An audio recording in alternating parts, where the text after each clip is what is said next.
everyone, and welcome to episode 92 of the Spectives podcast, Fire Emblem, Path of Radiance. My name is Patrick Arthur, and I'm joined, as always, by my co-host, James Turlings. James, I know that a Fire Emblem game has been on the cards for a long time. What is it that led you to pick this game, and why this one in particular? Well, I played, a bunch of these games before. I'd finished Awakening on my 3DS years ago when I was younger. I had a neighbor come around with a big bag of ROMs, and I had like all of the GBA Fire Emblem games, on my computer when I was in middle school. So I played a bunch of them and quite enjoyed most of them. And I kind of had a few recommendations here or there, or requests for this from a few different people. So I thought, may as well give it a go. I chose Path of Radiance specifically. I spent a long time browsing forums and asking people about which their favorite was, and it was pretty consistently this one. So, my choice was either to go with this one or one of the Game Boy Advance games, which I, love to bits, especially the battle animations. I think are just the best thing ever. But I wanted to try one we hadn't done before, and playing on the Gamecube, always easy. Yeah, so this is the first Fire Emblem game I've given a proper crack. I did play a bit of Awakening, but I was very confused and quit early. I was reading online with Awakening, everyone's like, you have to play on the hardest difficulty mode because it becomes a face roll later on. But then I played on the hardest difficulty mode, and my guys would just die to a crit in one one hit. Yeah. And I was like, "Is this meant to be fun gameplay?" Like, I'm so confused. So I ended up stopping playing after I was only like 2 or 3 missions in, because I kept having to reset the mission over and over again, and it felt like I was rolling for a situation where I did not get crit. I didn't have quite the same experience with this on hard mode. It was a bit more balanced. Random crits and permanent character death name a more iconic duo, right? Like, to this day, I think that the system of losing your characters permanently to a crit is just kind of bullshit. Yeah, and I think this is something that's definitely going to come up in our gameplay discussion later, because permanent character death is a feature of this game compared to something like XCOM, where characters, firstly, when they get killed, they get wounded and you can revive them, but they can also suffer trauma and injuries, which you then have to basically take them off the battlefield for a while. Same with fatigue. Fire Emblem has none of those systems as far as I can tell. It's they die or they don't. So it adds a tremendous amount of tension and punishment to a game that isn't necessarily that way in every other regard. But there'll be plenty of time to talk about that later when we get more into the episode. Yeah, and of course we recently did like Gorky 17, and that was another part of my motivation for picking this one. We did a tactics game recently, and I wanted to pick a game series that I was familiar with, so we could compare and contrast it to. We won't do too much of that on this episode because I don't want to bog it down, but these kinds of games were on my mind around the time I picked this many weeks ago now. So we'll get into more of the show later, but we do have one other topic of news, I guess, if you want to call it. James, you appeared on another podcast, didn't you? Yeah, so I guested on Dos Cane Club's episode of Little Big Adventure, which was a game I played through a few months ago now. For that, and it was a pretty fun episode. We had a bunch of cool guests. The host of a fan site for the game, which was awesome because I didn't think that the game's community was huge. And it ended up being a cool little game where I'm personally not a big fan of the gameplay, but it's got like this undeniable charm to it that's hard to resist. So it's hard for me to tell other people to play it, but I don't regret playing the game, and it was a lot of fun discussing it on their show. Which it takes a bit more of a relaxed, more of a discussion about these games. They're a lot more into, celebrating the game and its history, that kind of thing, whereas we love being critical and really, laying into someone's. So that was fun. Once the episode's out, I'll put a link to that on the website. I'm looking forward to that. Yeah, no, it's quite funny. It's a game that I played when I was a kid. I don't remember too much about it, and I picked it because of my memories. And after talking about your experiences, I consider myself lucky that I didn't have to Oh play. yeah, you would 'Cause have hated it. I think I would have ended up hating it a lot more than you did, and probably wouldn't have seen the charm that you saw. So I'm glad I went and did Duke 3D with Retro Hangover instead. Definitely a better fit to my sensibilities. So yeah, look out for that episode. It'll either be out by the time our episode drops or very shortly afterwards. So, for those who have never listened to us before, James and I make up the Retrospectives podcast. Basically, what we do each and every fortnight is we play a classic game of the past with the intention of reviewing and discussing it from a modern perspective. This is not a nostalgia podcast. We are not here to celebrate the history of Fire Emblem Path of Radiance. We're here to evaluate it and critique it as if the game had just released today. It's a very strict standard of critique, and we're well aware of that, but it just means that when we think a game is good, it means that we think it's really good, and we think that it stands up and alongside the games that get released every single day. So just a quick bit of background info about Fire Emblem Path of Radiance. So this game was released for the Nintendo Gamecube in 2005. I'm not sure which title it is in the Fire Emblem history. It's probably like the 7th or something, right, James? There are a lot of these games before the Pretty Gamecube sure it's version. 9. Yeah, 9, and there were many games that came after it. The most recent Fire Emblem game that people may be familiar with is Fire Emblem Three Houses, which came out on the Switch. But needless to say, this series has a long and varied history. The GameCube version was probably most notable for being the first 3D game, with 3D graphics and cutscenes and stuff like that. But otherwise, it mostly follows the same formula of all the other ones. So these games are tactics RPGs. So you basically have two main kind of strands of gameplay. You've got your tactics system where your units are on a map, which is divided up as part of a square-based grid. And then you've got a bunch of RPG elements that feed into that tactics screen. You have characters that gain levels and get stronger. You select different items for your units. Those units can gain special abilities and you can change those abilities out. And there's a lot of character customization and interaction over the course of your tactical journey through this game.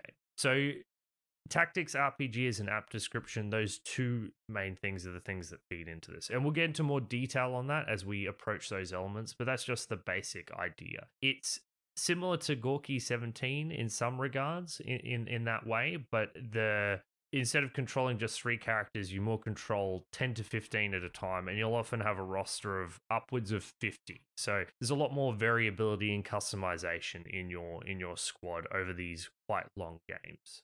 So James, I think the best place to start with this game, now that we've given a brief overview, is probably with the story of Fire Emblem. So Fire Emblem Path of Radiance is about a protagonist called Ike. Ike is the son of someone called Grail, and they are part of a mercenary company. And when the game starts, he's a new recruit to this mercenary company. They're in a land called Crimea, and pretty close to the start of the game, a war breaks out with the neighboring kingdom Dayan. I'm probably butchering these pronunciations, by the way. It's all text on the screen, so I kind of have to guess at how these words sound. So the neighboring kingdom of Dayan invades Crimea, and basically Ike and the mercenaries, they have to retreat from this advancing army. Along the way, they pick up the princess of Crimea, and they have to fall out of the country, kind of regroup and come up with a plan to try and get the princess back on the throne. So it's very much, they get attacked, they fall back, and they have to regroup. We talked about this before the show. There's going to be some spoilers for the plot. We want to avoid some of the twists and turns and intricate details of the story, but in order to talk about the plot holistically, it's going to require us to jump into some of the major story beats. So we'll avoid specifics, but be warned, if you want to play this game completely spoiler-free, completely fresh of mind, I recommend you just skip to the gameplay section. However, for most people, I believe that our broad stroke discussion of the plot will probably be acceptable. Yeah, so no avoiding spoilers entirely, but we will avoid the major ones. So Pat, the first thing that struck out to me on this game is that we don't do a heap of long games on this show. Generally, our time constraints leave us playing games at about the 15-hour mark. This one clocks in at about 30, and it tries to tell, I think, a larger scale story than we're used to talking about on this show that has a very clear, beginning, mid game, and end with a whole bunch of smaller story arcs that happen, in the lead up to the final confrontation at the end. Um, for me, I think that overall, most of the overarching narrative worked quite well. I think that they had a pretty clear direction they wanted to take the game in. And so I felt like from a beginning to end, I thought that the end was a bit weaker, but for the first 80% of the game, this kind of overarching narrative where your characters go on this journey all around a giant continent worked really well for me. I think that structurally this game basically worked really well. I'd say for the first 2/3. Neighboring Kingdom invades, great. We're part of a mercenary company. The mercenary company decides to assist the retreating princess, great. So you fall back and you kind of swing around into another neighboring kingdom who's basically neutral with you, and it introduces this plot thread of these things called Laguz or Laguz, which are basically beasts that can transform into people and vice versa. And you kind of get introduced to this history of racism between the humans and these Laguz. And as this was happening, I was like, man, this is quite interesting, because not only do we have this more mundane factional conflict going on, we've also got this history of racial tension between humans and non-humans simmering in the background and probably influencing a lot of the events in the game. And I'd say the first half of the game structurally is very well done as it gradually builds up those two elements and kind of starts fusing them together. I think that around the time you start invading Daen, once you've regrouped, gathered an army, and start coming back together, the game starts to de-emphasize those racism threads, and in a lot of ways it starts to de-emphasize the factional conflict making sense in favor of focusing on the titular Fire Emblem. Yeah, I think they're kind of setting up this structure as almost having, I wouldn't use the word mystery, but I would say there's a lot of ingredients in the pot to the point where it's not particularly clear what's happening at any given moment. There's a lot of confusing information that leads to, there's a whole bunch of factions that all have these different relationships to each other. It's not this clear-cut, good guys versus bad guys kind of story to begin with. And I think as the game goes on and more plot revelations happen, a lot of these elements are simplified and explained, and then you kind of are left with a fairly straightforward, good versus evil thing right at the end. And I'm conflicted about this because it is for sure less interesting at the end because of that. But I think they do have to, progress the plot by, bit by bit, taking all this apart and deconstructing it. I'm just not sure that they did it in the best possible way. I would say that the main problem probably is that I don't think the villain is particularly, well constructed. So yeah, for me, I kind of agree with you that the end half is the weakest part of the game, but part of me does think it kind of had to be that way at the same time. One of the things I like about this game, and I've had people just say that this is my personal preferences, but one of the things that distinguishes this from a traditional JRPG is that it is a military fantasy story. You are not a band of children going on an adventure where friendship is magic. You are the leader of a mercenary company in the midst of many militaries fighting one another. And I just want to say that this kind of story where the military is a large focus just makes a lot more sense to me than one where you have 3 or 4 people who are just stronger than literally everyone else in the world fighting monsters in caves.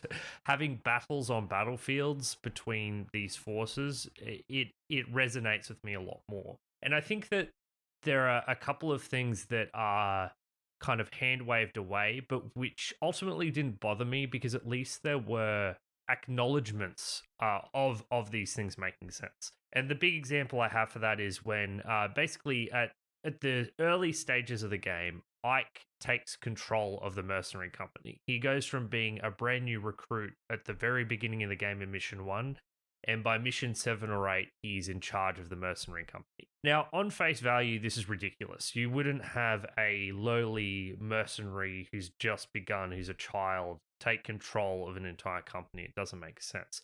However, the game does acknowledge this to some degree by having 2 of your experienced soldiers leave the squad at the time this happens. And I can understand that they wanted to tell a story of someone being inexperienced and new, having to rise to the challenge of leading a mercenary company. And outside of the game lasting 5 years game time, this was the only way to do it. And I think that the game is very intelligent in doing this in a lot of instances. In some ways, it doesn't make sense. It uses a lot of shortcuts, things which I'd normally criticize. But the very fact that it acknowledges these things, the fact that Ike is inexperienced, for example, is enough for me to become immersed in the fantasy and the realism of this world. Yeah, I think one of the strengths of the writing is that there are many occasions throughout the game where it shows a surprising amount of self-awareness like this. Another example that I would point to is that later on in the game, you go to this big ritzy capital city that has, priests and princesses and like all of these rich folk, and they play their, rich folk games with Ike and the mercenary company. And there is this one instance where like it's particularly bad, and instead of just like taking it, like I feel like a lot of main characters would, Ike just completely loses his shit about this and gets furious. And I was like so glad that shit happened rather than it just being, hand waved away. There's like, stuff like this doesn't happen all the time, but it happens like quite often and enough that, whenever it seems like it's going to be very generically tropey in a lot of ways, they do end up surprising you with characters who, say and act things that make surprising amounts of sense sometimes. Yeah, so I would say overall, like from a structural point of view, I think that this game's world building actually works pretty well when we look at the big picture. I think when we start delving into the details, and I think in terms of it tying it all together successfully with a good ending, that's where this story fails from a big picture point of view. So, but it was, I would say, like, as a story, this is far better than any JRPG I've played. I was on board for most of it. Yeah, and the world building I did want to talk about too, actually. You mentioned it, because there are, you end up traveling around the entire country, and I thought they did a pretty good job of showing you the world, right? Like, they reflect this in, the conversations and the cutscenes, and even the battles and the battlefields change as you move around the continent. The world of Fire Emblem, it's not like a super exaggerated fantasy setting where you're going around like the Ice Mountain and the fireplace, you know what I mean? But the places did feel distinct with their own customs and stuff like that. One of my particular favorites story-wise in the game was when they run aground on their ship and, in this neighboring nation, and the people there just help them, and they have these little discussions between them, and that's it. It's just a bit of world building between the Grail mercenaries and, the Laguz dragons, who up until that point have been a big mystery. And there's a couple of bits of foreshadowing in that scene, which makes it probably my favorite in the game. One of my favorite moments in the story is probably when the Apostle of Benyon, which is the big, mega, super powerful country, falls to her knees and apologizes for something that her family and country did. And this moment has particular emphasis, like it hits home particularly hard because up until this point, she's been shown as very, she it's a very traditional, almost Chinese kind of type of aristocracy where the leader is literally godly. So for her to fall to her knees and abjectly apologize to someone carries a lot more weight and meaning than it would have as if she just decided to do it. And I thought that moment hit home and felt authentic, and the consequences of it were believable because of everything that had built up to that point. Yeah. I found it pretty enjoyable from start to beginning, from start to mostly near the end. Yeah, not middle. It's a bit more than middle. I think I liked probably up until they had taken the spoilers, up until they took Dane's capital. And then after that, I felt like there was a big sharp drop off when they start introducing this new plot element that kind of somewhat undoes, the rest of the plot. But, up until then, I was pretty happy. Were you dissatisfied by the fact that the relationships between humans and Laguz, it felt like that was a plot thread that never properly unraveled? Like it just kind of sorted itself out in a lot of ways? Yeah, it's funny because I think a large part of the mid game, especially around the forest and in Banyan, does center around resolving some of the misgivings between the races, and I thought it only partially did this. Um, I'm not sure if they were supposed to entirely solve everything. It seemed to me like the story was about, I guess, that the first step forward is the most important, right? Like it matters that you try, even if it's hard and there's years of history that you need to work through. That is true. Yeah, the goodwill is what allowed those things to carry on. Yeah, and so I wasn't too annoyed about the way all that rolled. I guess I thought that was going to be the center of the story when they started introducing it. I'm like, okay, this is interesting. We're actually getting somewhere. And then it kind of just fades into mist by the end of the game. I agree with that. I do wonder if because there's a direct sequel to this game, I wonder if that's more prominent there as well. But, I don't know. And what were we saying before the show? I have a suspicion that they wrote this story before the Fire Emblem, which is the key thing that's probably part of all these games, James. I don't really know, but I assume there is literally an emblem in each game, which is a Fire Emblem. It's almost like you could take that Fire Emblem out and there would have been a more cohesive and interesting story lurking there, but they had to shove it into the story somehow. Otherwise, it wouldn't be a Fire Emblem game. Yeah, and when they do bring it in, it does kind of make the whole plot like warp itself around its inclusion. And suddenly all these, it's all that matters, right? Yeah, and all the interesting factional lines and conflicts start, fading to mist in the face of this thing. I kind of would have rather they just focused on, tying all of the threads together. And to me, like the big problem, I get we have to talk about it now, right? Like the big problem of the story for me is the villain, who I think is just massively lackluster and underwritten. Because he basically just boils down to being this power-hungry dude. It's worse than that. He's not. It's not even that he's power-hungry. It's that because he makes irrational decisions that detract from his kingdom's power. What was it you're talking about? You're saying he was like Senator Armstrong, but bad? Okay, so for 90% of the game, Ashnard, the villain, is called Mad King Ashnard, and he makes crazy decisions. Like he just, near the end of the game when you're taking his capital, he just leaves it to fall. Like he doesn't care about his own country. He invades and attacks countries seemingly randomly. And my big problem is that there is actually an interesting character here buried under maybe cut content, maybe poor writing, but right at the end of the game, there is an optional conversation that you can have with him in the final battle with one of your units that you would literally never, like, that basically has zero attack.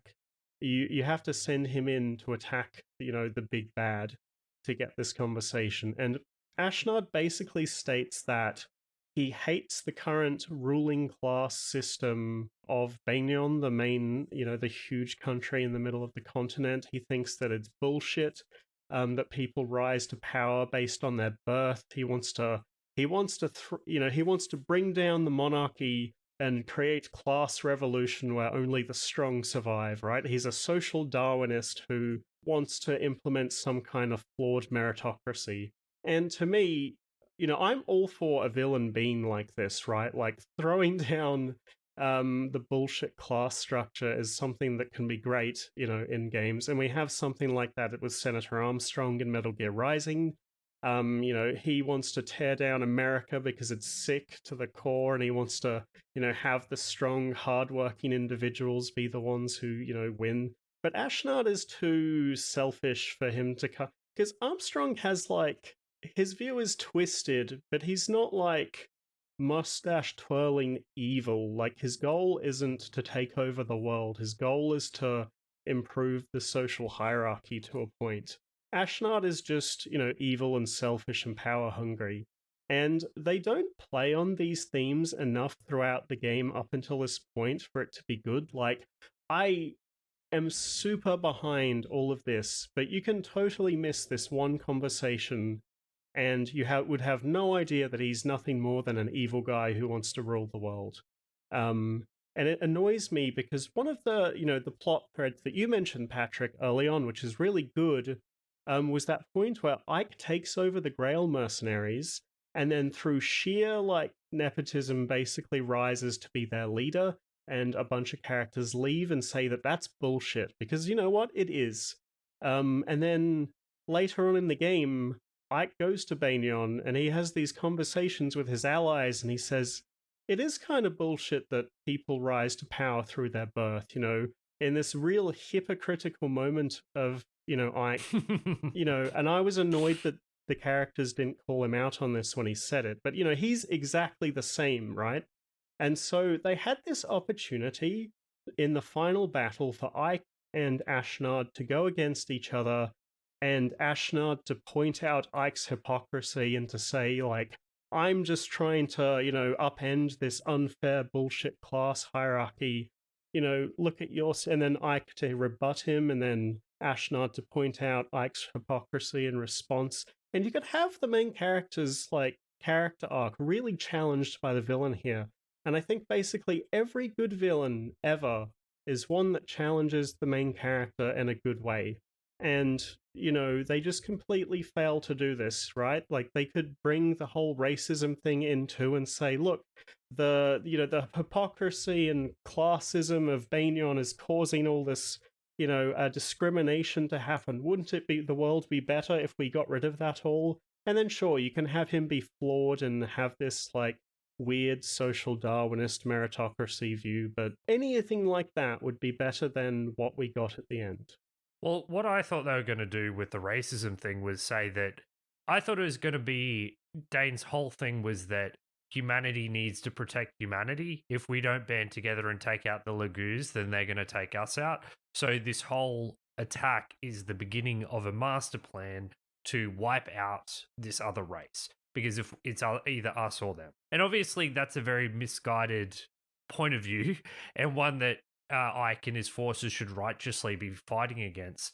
But it's an ethos. It's a plan that you can understand a villain would have. The villains in this game, as you said, have a serious problem of being mustache twirling, evil for the sake of evil people. And I think that was a problem, because I'm all for a story where you have bad guys and good guys, but the bad guys should have a reason to be. They should have a reason that they're invading and doing these things. And the fact that he makes irrational decisions to weaken his army, the fact that he doesn't care about his capital, the fact that he seems to care about nobody but himself is absolutely bizarre. And I don't really buy this social Darwinism thing, because the fact of the matter is, if he wanted to upend the social structure, he has achieved the exact fucking opposite. Yeah.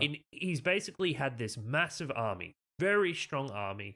And what has he done over the past year that this game takes place in? That army is gone. What do you think Banyan has had its army reduced? You've hurt Crimea, who's to the west of you. You basically crashed each other's armies into one another and weakened them dramatically. Banyan is perfectly poised. The Laguz armies are perfectly poised to attack and take over your country. That is what you have achieved. So it annoys me, James, not so much that he has this perspective of social Darwinism. I actually love that perspective, the idea that revolution must come. It's that his actions do not make sense and are not congruent with that perspective. Yeah, I think some of his do. So, like, what you're saying, basically, it's like he has destroyed the structure of his own country and one other, and then solidified the power of another, which is the country that he has the biggest problems with. Yeah, but there are things like there are scenes where you see him with his advisors, and they're saying, "We need to defend the country," or like, "You need to get out of here," and he's like even in the final battle, his advisors are telling him to leave, and he's like, "No, if I die, then I wasn't strong enough." Like he is very, very strongly in Fucking favor of idiot. the strong, like that might is right, basically. But at the end of the day, if you're one person, just you cannot survive against an army. At the He start of the could. game, I don't know, man. I reckon if he's up against 100 people, eventually he's gonna die. Like, you don't think they can like pin him down and then get a knife under his armor? Easy. Probably, yeah, but It's gonna happen. Like one person, no matter what. mechanically, the game mechanics kind of support this to some. Yeah. And I'm not a huge fan of the way the final battle works, but it does like fit in with, That shows he's super strong, right? But at the end of the day, one person cannot fight off an army. Like that's just how.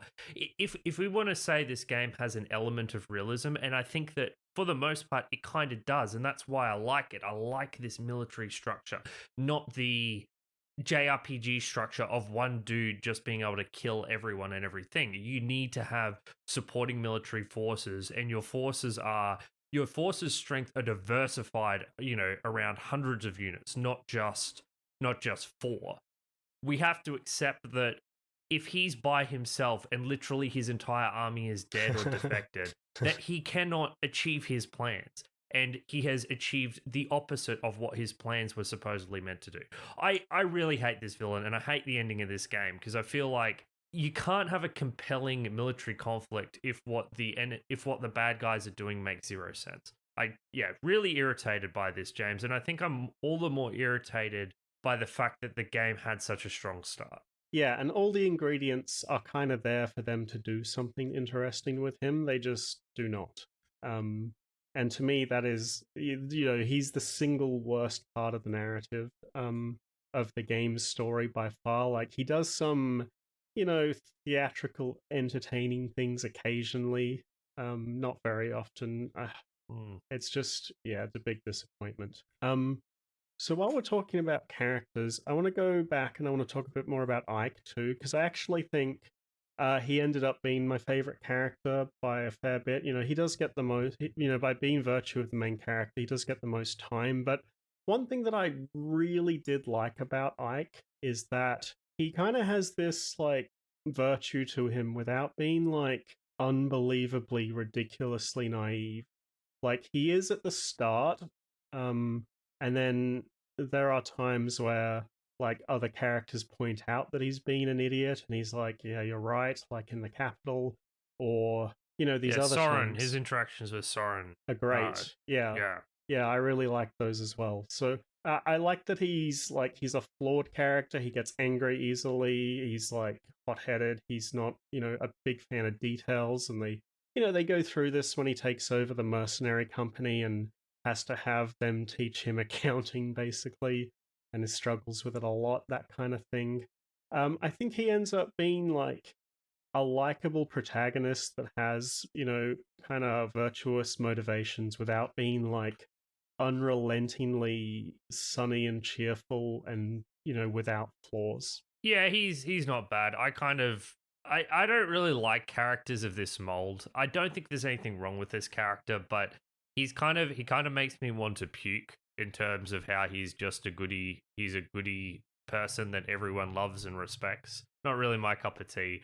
I prefer my characters to be a bit more experienced, I guess. It got a bit more years on them. And I said before that while I accept the hand wave that Ike is in charge of this mercenary company, is this general when he's still inexperienced, it doesn't quite fit the character for a general to be like Ike is. I felt that later on in the game, once he becomes an actual general, not just of a mercenary company, by then I could buy it.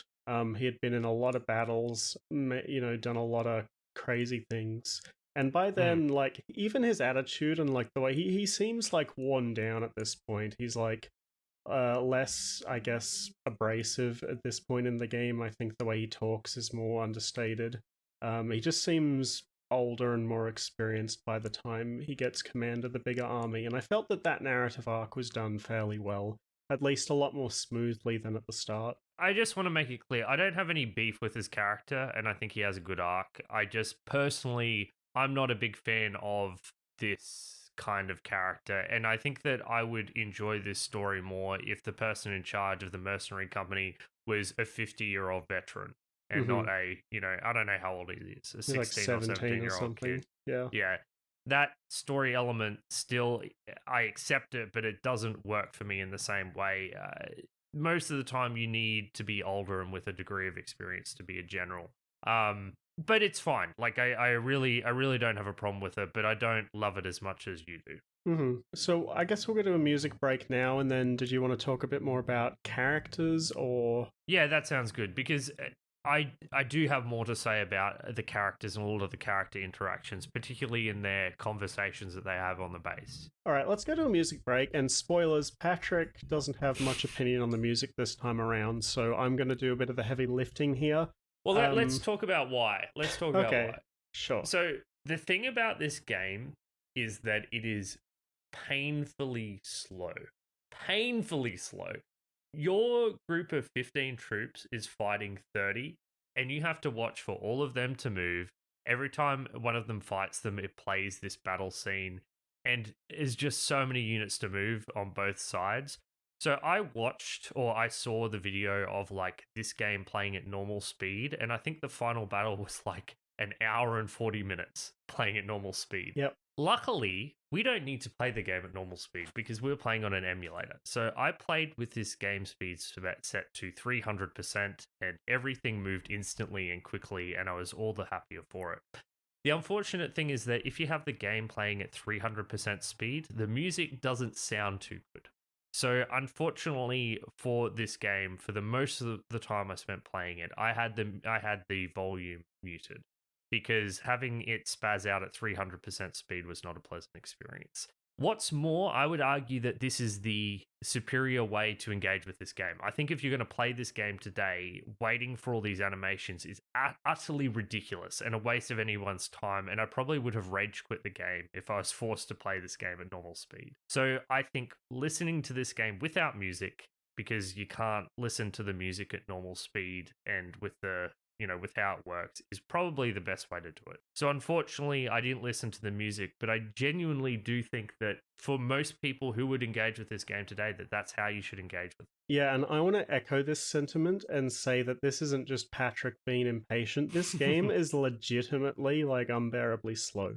And, I've seen this echoed online. Like, I've seen lots of people share this. Like, if you turn the battle animations off in the menu and you put it to max speed, it is still like unbearably slow. In these battles that have like 40 units. It will take you forever to do a battle. And if you fuck up majorly and have to do the battle again from the beginning at that speed, it's like you lose like an hour and a half of your life to just watching the animations slowly play out. It's insane. And you have to remember... So we haven't really gone into this, but you have units that can die in one hit for the majority of this game. Like, you just do. And so that'll happen all the time. So, like, all the newer games have speed up options that surpass this one, and even their animations aren't as long. This game is like molasses. It is so slow. I also played on 300, 400 times speed and felt that was like what the base speed should have been. It's really bad. Like, it's an absolute massive mark against the game. And I would, strongly also recommend everyone playing on a sped up version of this, because it's just really unacceptable. But, I did actually slow the game down to listen to the music fairly often. This game has an absolutely massive soundtrack, actually. It's got like 64 songs on the soundtrack. And a lot of it plays during, conversations even. So there'll be a conversation happening. And, depending on the tone of the conversation, the music will switch quite often multiple times a minute, in order to, convey what's going on, and even before the battle, there's often a bunch of we're under threat type music, followed by the strategic planning music, followed by a battle theme that, changes pretty often throughout the story. Now, my big criticism is that compounding my issues with the end of the game, the last few battles use the same track for every single battle, which makes it feel very samey and monotonous when I already have misgivings with the story. But overall, I really like the soundtrack. It's very big and bombastic. It's got a lot of, we got a lot of horns and military drums in the background. It fits very well with the theme. A lot of energy. It's got a lot of energy behind it, and some of the tracks are genuinely excellent. I would say other than the end of the game, the only other thing I can say about the track is that sometimes some of the audio feels a bit low quality, but that's what you get when you're going back this far. I did listen to the OST for the game after this, Radiant Dawn, and the recording quality or even the MIDI samples are just so much higher, strangely enough. But I think that the composition of the OST is so good that it doesn't matter too much in the long run. So we're going to share with you one of my favorite tracks. I'm going to choose, let's say, Premier Attacks. I think that was the best one of the battle themes. So here's Premier Attacks, guys.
All right, so that was Premier Attacks. I really like that one a lot. Shame that you didn't get to experience a few of the good ones, but I don't really blame you given the given the nature of the pace. I did listen to some of the music in the first couple of missions, and then I was like, I cannot play the game at this speed. So I put all the settings to max. I was like, I still cannot play this game at this speed, and that's when I decided to speed up the emulator.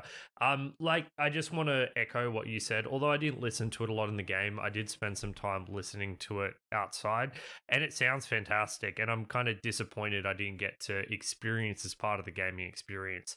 But the ugly truth is that the best way to play this game is sped up, and if you're playing it sped up, you can't listen to the soundtrack. And I think that that's how most people should play the game. So I'm sorry, Fire Emblem's OST, but it just isn't going to work. Yeah, I just found speed up and speed down to my arrow keys on my keyboard and did it. Yeah, that's not a bad idea. Yeah, I slowed it down during the conversation because honestly, the music's at its best during the dialogue. So let's continue with our discussion on the characters. Because Fire Emblem is an RPG with a huge cast of characters that you recruit and get added to your party as you go through the game. And a large part of this is that there's a lot of dialogue in this game. There's a lot of conversations between characters, not just during the main plot, but in their support conversations when characters develop bonds with each other and that kind of thing. Pat, how did you feel about, this very large part of what I think is like one of the biggest, I guess, allures of the series, which is having the huge cast of characters that you pick your favorites from as you go through? So overall, I actually quite like this. So okay, I had some problems with the main story dialogue, and I guess my main criticism of a lot of these interactions is that I found them overly stiff and formal. Like, it didn't feel like these characters are, like, mainly Ike. In a lot of his interactions with people, he's talking in a very kind of boring formal tone. There's not a whole lot of personality, I feel, coming through in a lot of these scenes. I felt, by contrast, the support conversations that you have between not random characters, but between the characters under your command as they fight together, I felt like they were more genuine and we got better insights into the personality of these characters. Now, I don't think these characters were tremendously deep or anything. They are still mostly single trait, exaggerated characters, but it was interesting getting an insight into that slice of personality. And like I've often said with Warcraft 3, the fact that you use these characters on the battlefield, the fact that they're not just characters for the sake of being characters, means that you develop an emotional investment in them as game units. And so that investment in them as game units means that you appreciate the conversations they have with our other characters more. One of the just small interactions, for example, that I quite liked was the relationship between Mist and the big tiger guy, the first one you meet. The first one I met died before I recruited him. So right. Well, the idea is that Mist is terrified of this big tiger guy, but she keeps trying to make friends with him, and it's kind of touching the relationship they develop over the course of the game as they're getting to know one another, because he's gentle with her and Mist learns to overcome her fear. And that's just an example. Like, they're nothing super complicated, they're nothing super in deep, but I really appreciated the support conversations, and I think that they added a lot to you developing an interest and investment in the units under your command. It does, right? Like, when you have a cast of characters that's like, there must be like 30 or 40 characters or something. If you keep them all alive, I think it's close to 100. If you get them all... Now, I was nowhere near that, but I did see a thing on YouTube and someone's just scrolling through all their characters. I was like, what the hell? Google says 46. Oh, is that it? Okay. But you can only get up to 43 in one playthrough. There must be some choices. Right. So when you have this many characters, you can't flesh out all of them, basically, but letting you choose the ones you like the most and following their conversations through from beginning to end does give this, like, attachment. Like, when we did Gorky 17, like, one of my biggest problems was that I just did not care about my units, like, at all. Like, they have the personality of cardboard. Like, here, all of the characters' portraits are very exaggerated. You can get a feel for what their personality is supposed to be just by looking at them, and through these little exaggerated conversations, it gives you something to latch onto, right? And that's super important in an RPG like this, I think.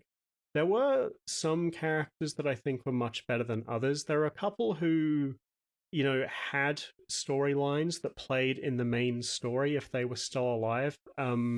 I think Jill, for me, was probably the best of these. So, yeah, she joins about a third of the way into the game. And she is an enemy combatant. She is a Wyvern rider, and you're on a boat, and she flies over, and, Dayan is super racist, and they hate the Laguz, and you're getting attacked by the crow Laguz, and even though the Dayan soldier hates you, she hates the Laguz more, so she helps you begrudgingly in that battle, powered by, her hate of these bird people. And from then on, the boat gets too far away from the mainland, so she's kind of forced to stay with you. And she has these support conversations with Leth, which is the cat lookers you get at the start. And at the very beginning, she asks these very, upfront, invasive questions that, where she's blatantly, discriminating against the person. And then as they go on, they get a bit softer. And as the story goes on, she starts to realize that, she's basically been brainwashed her whole life to be racist by, her countrymen. And it's funny you say that she died for me early on. Really? That cat, because Okay. yeah, she died very very shortly after I got her. So it seems you and I had very different support conversations depending on who lived and died. Yeah, and outside of that support conversation, Jill develops that a bit more. And then I think one of the best parts of the game is that there is a battle in Dane, and you're told ahead of time that the commander is Jill's father. And a bunch of the characters come up to Ike and they're like, you should not take her into this battle because it's just a dick move, right? Making this unit kill their father. Because she's pretty set on the idea that the Crimean army is in the right here. And I did to see what would happen because I'm terrible. And if you have the conversation with her father, she immediately joins the enemy team and fights against you after a fairly long bit of dialogue. But yeah, definitely restarted that mission to not do that. And then even after that, her storyline continues with one of the other commanders, joining your party after, and they discuss what it was like back in the main army. And I thought that, these kinds of character interactions, were pretty good, actually. I liked that one in particular, and there were a few, silly support conversations that were just fun, and I think that kind of levity adds to a game that's mostly, about a pretty serious military conflict. One of the things that I think is interesting about a lot of these character interactions is how you encounter these characters. Because a lot of the time, these characters will join your party as part of a story event, but they'll also join your party on the battlefield. There are a lot of interactions you have with enemy units, neutral units on the battlefield that wind up with them joining your party.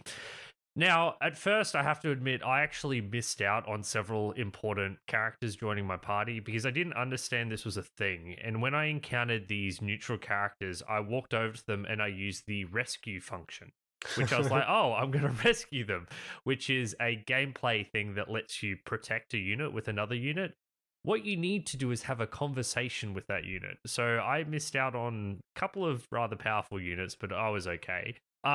One of the things I wanted to bring up here is that while Ashnard is an evil mustache-twirling villain, while the evil nobleman in Benyon is an evil mustache-twirling villain, a lot of the characters that you fight against are kind of become aware of the dire situation of the corruption of the Mad King, and I think are more balanced in terms of being bad guys. I'm pretty sure Jill's dad just wants an honorable battle before he dies. Jill's father was great. They're basically immigrants from another country who are so Jill doesn't know this about her father, but I don't think he's actually racist like he raised her to be. He's just doing that because that's the only way they can have a good life in this country. Where they're escaping, they're basically refugees from another country, and this is the only way to have a real life for his children. So he ends up being a much more sympathetic villain than I think, any of the others. The lady is crazy evil, Ashnard's crazy evil, Enna, understandable. Did you understand when you first started playing that when there was a named character mini boss that a lot of the time there was a way to get them to your side? Because that's something I was completely unaware of for the first third to half of my time playing this game. Yeah, it's like that in all the other Fire Emblem games, so I had prior knowledge basically. I get it's a lesson I had to learn. I wish it's hard because I think that this is where the RPG element of the game comes in a bit. There's exploring the environment and interacting with these characters is Yep. actually an important part of the game. Whereas when I came into the game, I was like, oh, this is a tactics game where I need to achieve the objective.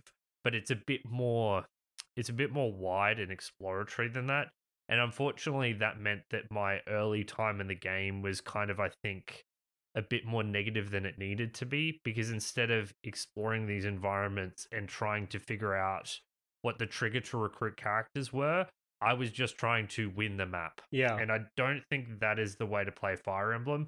The other big problem is that in order to achieve later recruitments, you needed to get the early recruitments. So I kind of ended up unintentionally cutting myself off from a lot of content that was kind of secretly hidden away. Yep. And it wasn't game breaking by any stage, but knowing what I know now, the way I would approach Fire Emblem would be very different. Yeah, and I think it's fine to have that as a learning experience. Like, I Yeah. imagine you missed a lot of the house. Like, you can visit the houses if you walk Yeah, in front of dude, them. I didn't do that at all. Yeah. Because I was like, okay, here's my objective. I want to get this done as fast and as efficiently as possible. Nah, yeah, there's a lot to the maps, like side objectives, and the side objectives aren't like listed. Like, it's not gamified. It's just like supposed to be like a natural part of the RPG experience, I guess. And I don't know if the game would be worse if they did try to point it out to you really hard. Like, I kind of No, like. I honestly, I don't think it's actually needed, because not only the game often gives you a lot of hints as to what it is you're meant to do. Yeah. Because there's the conversations you have in base, which can kind of point you in that direction. And if you ever see a mini boss, like a named character, a lot of the time there's something you can do to recruit them. Like there just is, and it's not. And once I understood that was a part of the game, I was actively trying to solve that puzzle. And it was never hugely difficult. It's just I didn't understand that was an element of the game. So I actually think it's a good system. I wish they had signposted or tutorialized that process at the beginning of the game. You know, it's like sometimes characters will appear on the back, something really dumb and like that. So I would have known that was a part of the experience. Did you get that interaction with, you know that first battle in Dayan with the border wall you have to go across and Shinon's there, the archer? Oh, yeah. So I looked that up. Apparently you need Rolf to be alive. Talk to him, yeah. Rolf died on the first mission I had him on. The little boy, I sent him into battle and he got killed in one shot. I'm like, fuck you, guy. Like, I was like, I didn't care. Can I ask you about that, James? How many characters died over the course of your game? Quite a few, actually. So, I didn't want to reset on literally every character dying. My rule of thumb was kind of like, if the reason for them dying is like, they got crit and died in one hit from full health. It's like, that's like, I didn't do it with the characters I invested in heaps, I reset for those. When a character died because I was incompetent, I did let them die a bunch of times. It was like, I got Titania killed at the end, which was a bit rough. It was like, one of the last missions, there was like an extra long-range magic user than I thought there was, and she just got crit and then hit twice, and it was like, yep, I guess that's how it happened. Yeah, the way I approached it was I kind of called it soft Iron Man, where I wasn't literally Iron Manning, but I was generally happy to lose one unit every single battle. Yeah. But if things got out of control and I lost 3 units or whatever, I was like, I need to restart. I'd say one of the most devastating deaths for me was Reese, the healer. Too. He died because as well. he died for me, and he was at that stage. My mist wasn't on a horse yet, so I went down to one healer, and it was in chapter 17. You know, that big long extended chapter that has the forest. Yep. Yeah. So I lost literally had 5 or 6 characters die at the end of it. At the end of it, I had less units than the unit cap allowed. Oh my god, that's jeez. That was because I wasn't picking up a lot of those early game units. Like, I just wasn't, and jeez, a lot of those early units the ones that I did have joined at like level 1 or were otherwise pretty weak, so they died as well. So that was kind of like my lowest point. Oh yeah, I was resetting more than you then. Yeah. But I'm not saying I never reset, because there's definitely times when I reset. But I was happy for like one unit to die each and every map, and if it got really out of hand, I would reset.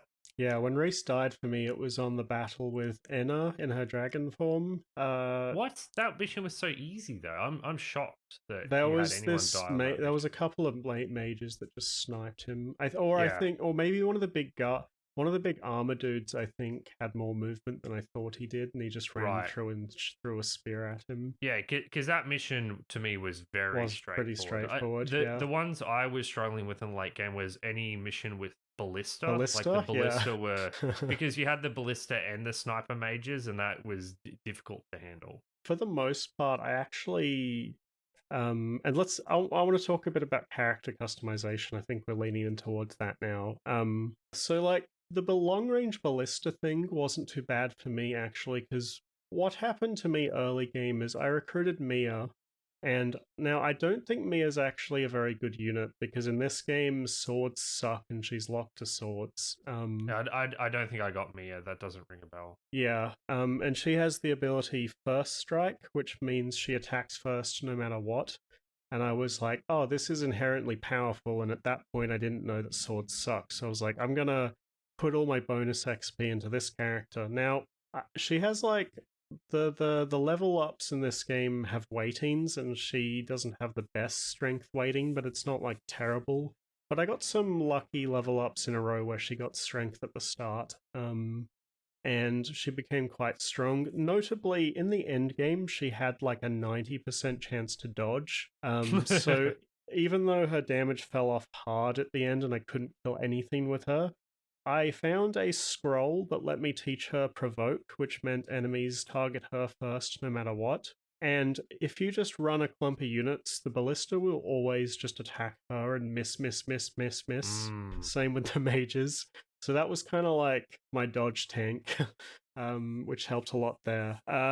Reese was a bad loss. He was actually one of my best units at that point. I don't know if you got him to promote. No, he was that mission. Part of what made Chapter 17 difficult for me was that like I had so many units that were just shy of promotion. Yeah. So they were all like level 17, 18-ish. Yeah. And so they were kind of like slightly less powerful than they should have been. And then they all got promoted and the game became easy mode for a little while. Yeah, I spent one of the Master Seals on Reese pretty early, I think. Maybe a mistake, but it was probably around the boat mission. He gains the ability to use light magic to attack, and his magic stat's actually quite high, so he was like one-hitting people pretty consistently for a while. Right. Yeah. So he was offensive for you, wasn't a healer? Yeah, he had massive magic defense, but like... Oh, well, I was still using him to heal a lot. Don't get me wrong, but... he was getting kills pretty often until I got him killed, which was devastating. But I was like, I have to let someone die like this. Oh, dude, I was so mad with how Reese died for me. A wyvern just jumped over trees, like on chapter 4. Yeah, but you know how on the last part you kind of need to circle around the trees while there's a mage sniping you from behind the trees? Yeah. He got too close to the trees. The wyvern just jumps from where the boss is and kills him. I'm like, fuck this game. Flying units are good. It's like raising them up to be strong takes a bit, but if you can do it, like they become busted. Yeah. So did you do much character customization? I played around with it a little bit. I felt like compared to other people online, the amount of skills I had in my skill pool seemed a lot lower, but that might have just been because I got less characters. Because you can take skills off characters and reassign them and move them around. If you take them off, they get deleted forever. You can't take them off. Basically, those might just be the ones I assigned to them. Because I swear I took skills off at least once. You can take skills off, but you can't give them back once they're gone. Oh, right. Yeah, and throughout the missions, there's like chests and houses and enemies that drop skill scrolls, and that's the main way of you either get a skill on the character base because they just have it. You either get one when they promote, or you use an occult scroll or to give them a special a ability, specific skill scroll. So I use my occult scroll on Ike and Titania. I tried to give my healers shade, which makes them less targetable. I tried the provoke skill on a character, and it kind of worked, but then they died. I was like, maybe I shouldn't be using this provoke scroll because I didn't have a dodge tank like you did. In general, I didn't end up finding heaps of skill scrolls, so I didn't delve into the system super deeply. But I'm sure that if I was doing all the optional objectives, opening every single chest, etc., I would have gotten more of them. I think there's like 12 or something in the whole game, to give you an example. Like there's like 12, so character customization options. You have like a handful of skill scrolls, some of which are really powerful, some of which are not so much. You have the drops, which kind of give base stats to characters, and I think maybe might influence their weightings on level ups, but I'm not 100% sure on that. There is the Night Ward, which you get on Astrid, which increases defense for whoever has it equipped, but also increases their chance of getting speed ups. And then, there's, equipment and stuff like that, and a bonus experience, which we can talk about. But there isn't a heap here. I found that what was here I enjoyed, but I constantly, and especially in the late game, was wanting more of it. I wanted to make more skill decisions. I wanted more skills to play around with and to put on characters, because like near the end of the game, I felt like I had like 3 super stacked units and then a bunch of just okay ones. Yep, that's mostly how I felt. And the game does encourage you to build up specific units into powerhouses because of the way experience works. Yep. As opposed to spreading it around. I mean, you can only control so many units.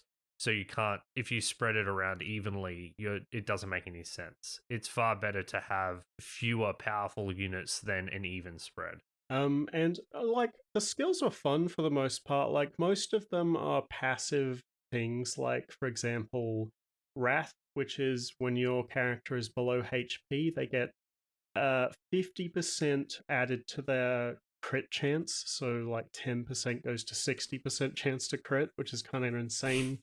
Or stuff like First Strike, which is always attack first. Gamble, which is you can activate it instead of the attack option, and it says, half chance to hit, double chance to crit. Most of them are fun, I'd say, which is like kind of the main reason why I was disappointed there weren't more of them, because, I liked putting them on units. I liked figuring out which skill was best on which unit, which is obviously somewhat influenced by how lucky you are with level up rolls and that kind of thing. So I think the system design-wise is great. I just want more of it. Yeah, and I would say I basically agree. I think that there's not enough here. A couple of the units you get throughout the game have some interesting, unique abilities. Like you get a flyer that has the ability Reinforce that lets you call in 3 neutral NPCs, which seemed completely overpowered to me. I don't know about you, James, but just even if you just use them as meat shields, it gives you a lot of time, and they take up a lot of attention. One of my favorite units to use before he got sniped by a ballista, and I was very mad, was the Heron guy, who when he's transformed into the Heron Laguz, he can give everyone in an area around him an extra turn. Yes, yeah. So Dancer is a class that's in the other Fire Emblem games, but it's always only you select one unit to give an extra turn. He can is his default mode. He can select 4. Yeah, which is like nuts, and he has flying movement. Yeah, his movement isn't great, but the ability he has when transformed, I basically gave him the Laguz stone, so he was always transformed, and it was really strong. But then, he got sniped by a ballista in one shot, and I was like, from like 15 squares away, I was like, okay, game, I see how we're playing this. We will be getting into discussion of gameplay soon, okay? Like I have a lot to say about gameplay, but yeah, there's parts of this game that, make me wring my hands in despair.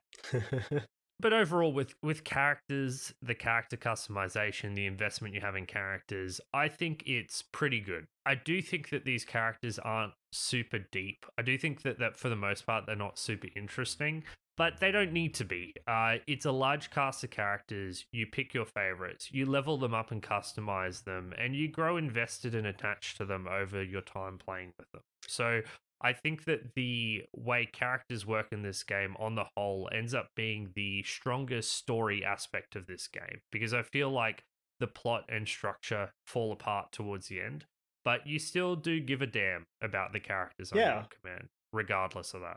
Yeah, absolutely. And I kind of agree that this is probably the biggest strength of the series, full stop, is just this structure of having, a heap of characters for you to grow invested in, for you to pick your favorites. Like, I think a lot of the systems allow you to run with, whichever character you like, whether they're good or not. The inclusion of this bonus experience system where you are given XP that you can allocate, outside of battle during inventory management. So, you get a character and they're kind of hard to get into battle without dying. So you just save up a bunch of bonus XP and then you just dump it on them until they're in a spot where they can hold their own, I think is great.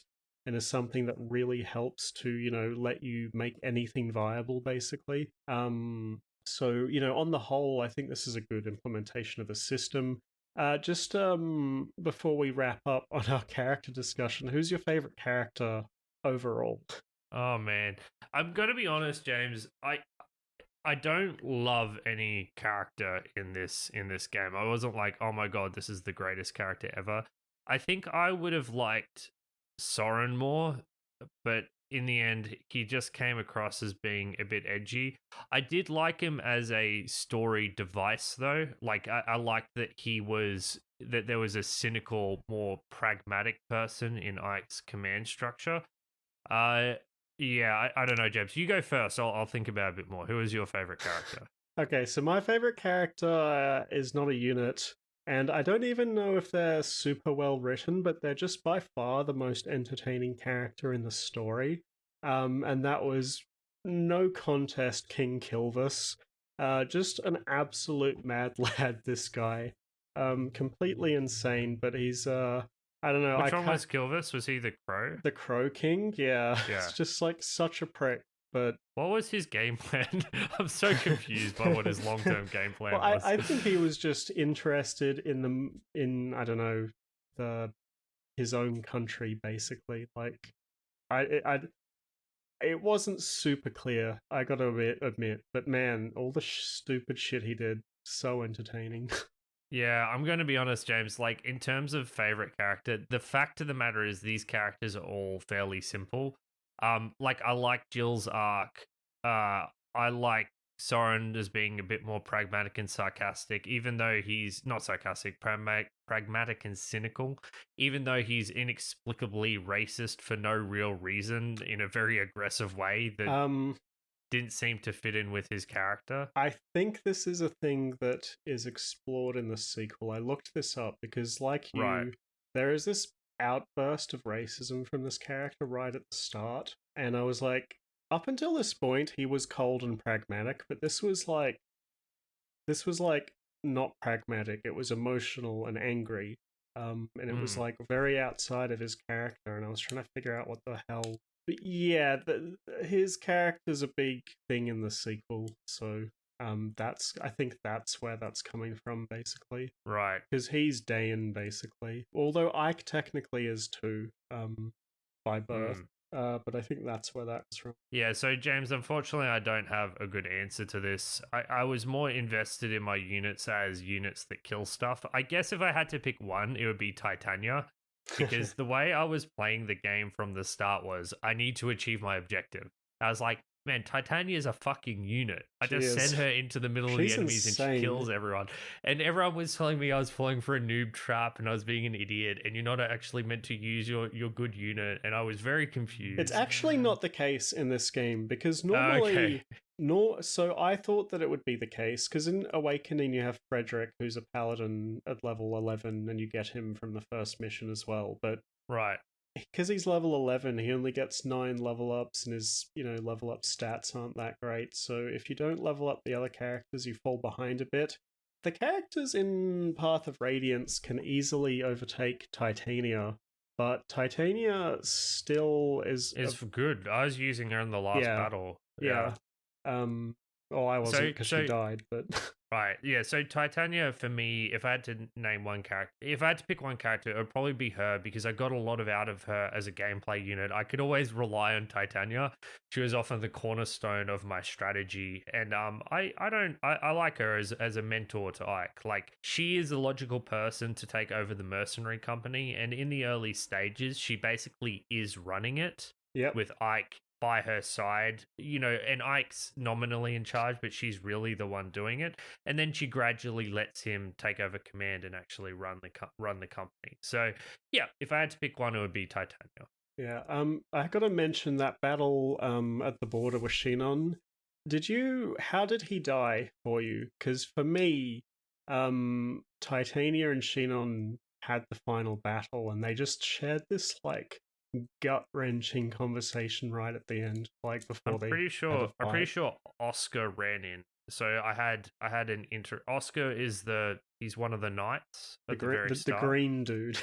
The green dude. Because I can't remember who it is, but he's Boyd. A guy with an axe. Yeah, Boyd. Boyd died for me. Fuck. So but I kept Rolf. So Rolf walked in and he had the conversation. It was just a brief exchange, and I thought you said Rolf died immediately. No, not Rolf. Oscar. So Oscar, yeah, Oscar had the conversation with him. The guy on the night. So he walked in and he killed Shinon, and he hit him twice and he died. So it was kind of anticlimactic. yeah, because he and Titania talk for a bit, and then it's like she's like, yeah, we should hold nothing back. Or something, and he's like, I think this is the only time we've ever agreed. Can you get him back into your squad? Yeah, you have to have Rolf talk to him. Oh, right. Okay. And then because he's an archer, because he thought Shinon was cool, basically, and then Shinon's like, it's like, so even Shinon likes him. Okay, that makes sense. Even Shinon's cold, cynical heart is broken here, and he can't kill Rolf, like, basically. Oh, so, okay. Yeah, you need to have them talk, and then you need to have Ike fight him. Yeah, I missed that. I didn't take Rolf to that battle. But I think there are some okay characters here. I liked Rayson. I liked the Hawk, Laguz leader. I thought some of Alicia's people at her castle were cool. The princess was unbearable. I couldn't stand her. Not at all. Every time I had conversation with her, I'm like, Jesus Christ. But she turns into a good unit in the end. I don't know if you used her much, but I pumped a bunch of bonus XP into her. She was a unit. She's a good unit, yeah. A lot of the characters can be. But yeah, I kind of agree that there aren't too many standouts, but I thought I enjoyed most of them, I would say. All right, now let's finally get into talking about the tactics gameplay. Sounds like music break time first, so Jan. Okay, well, what was your favorite track, Patrick? so I don't have a whole lot to choose from, but I'm going to go with Clash, which is a battle theme that plays. So the idea is you have music playing in the background, and then every single time one of your units fights an enemy unit, it goes into this theme starts playing. So I remembered this theme. I think it's got a good amount of energy to it. I do wonder if you'd go nuts if you listen to the music while playing this game for long enough, though, because you would hear this theme like 150 times over the course of a single battle, right? Every time one of your units fights an enemy unit. But it's actually a different track depending on if you attack them or if they attack you or if it's a boss. So there is a bit of variance. Yeah. Okay. Yeah. Okay, yeah, but yeah, I mean, I liked it, but I do secretly wonder if I would have ended up muting the music eventually anyway. But it's a good soundtrack. This is a good song. This is Clash.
Alrighty, that was Clash. So finally get to talk a bit about the combat in this game. This is usually where we'd end the episode at an hour and 20, but it's a longer one. It was 30 hours, so it gets the time that it deserves.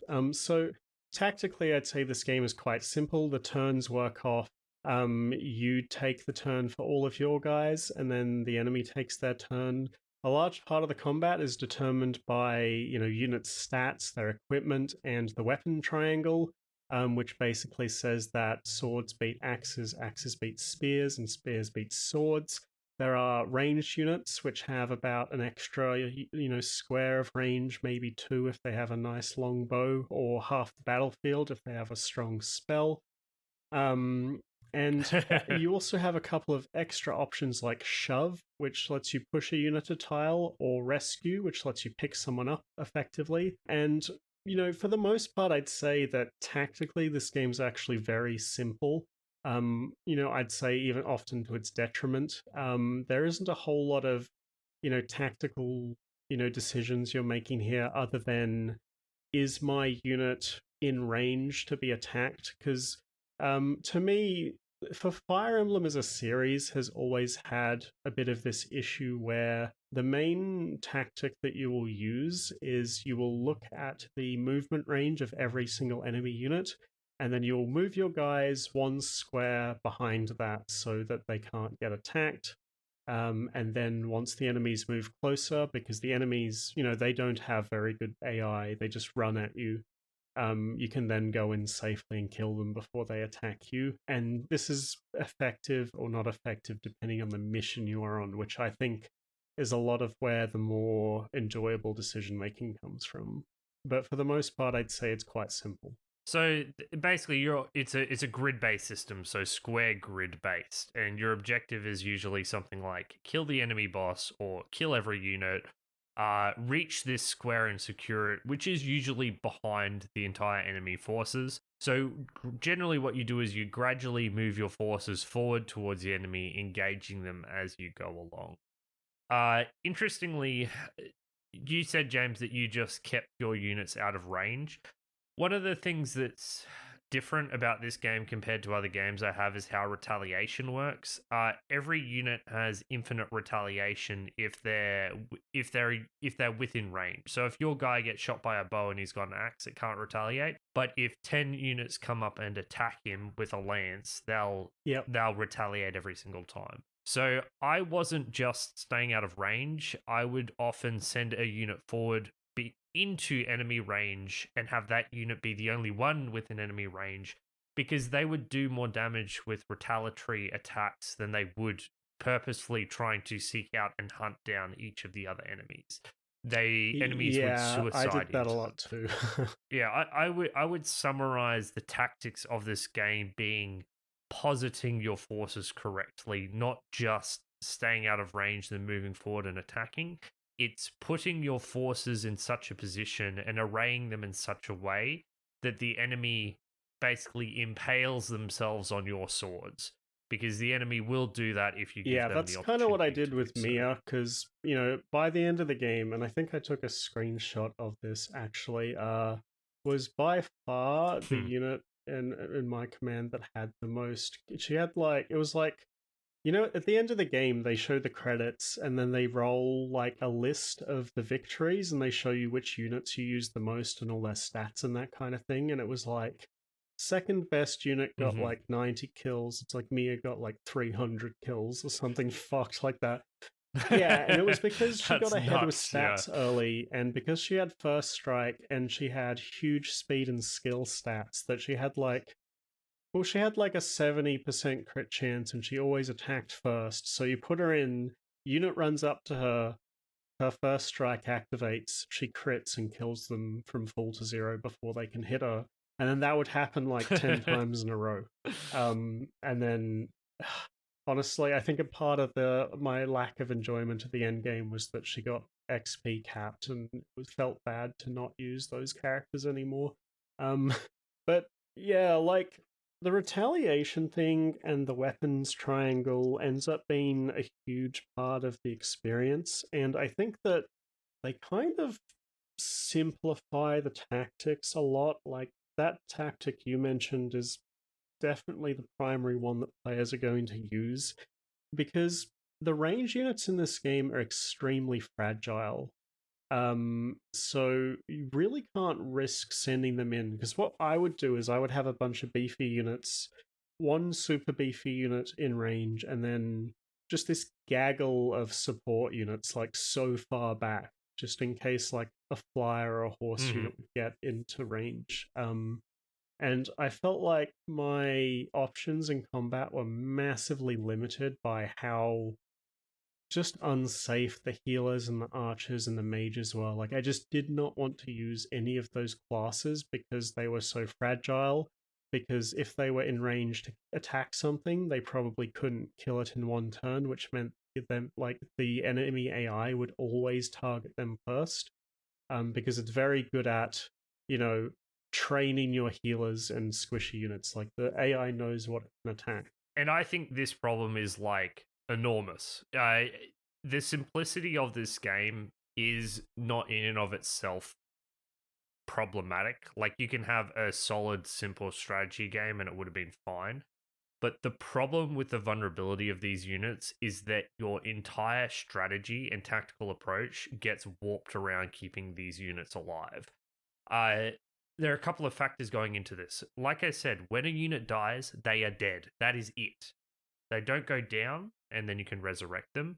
It's not like they're dead for the battle and you can use them the next battle. They're gone. And this could be a unit that you have invested literally thousands of experience points into.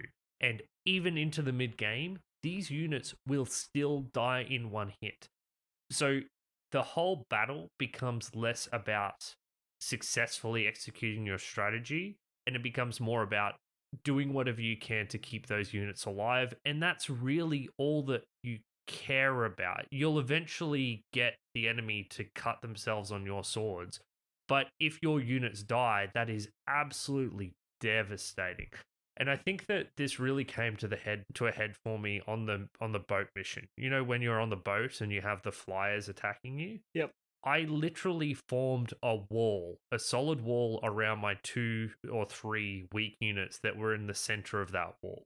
And that's how I did that fight. It was sit in place, do not move, wait for the enemies to attack me. And I was thinking the whole time, this is so fucking stupid.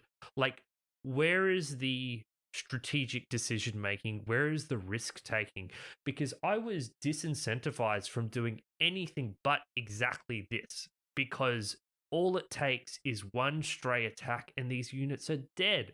So what can you do, James? You can't take a risk because there is no, the potential payoff for the risk is so low, but the consequences of the risk are ridiculous. And I think also unit balance is a massive problem. Like, I'm not saying that, you know, with Titania, she's stronger than everyone else at the start, and narratively that makes sense. And a lot of the missions, there are so many units that you kind of have to have her on her own, like 1v10, while the other guys, like 3v1.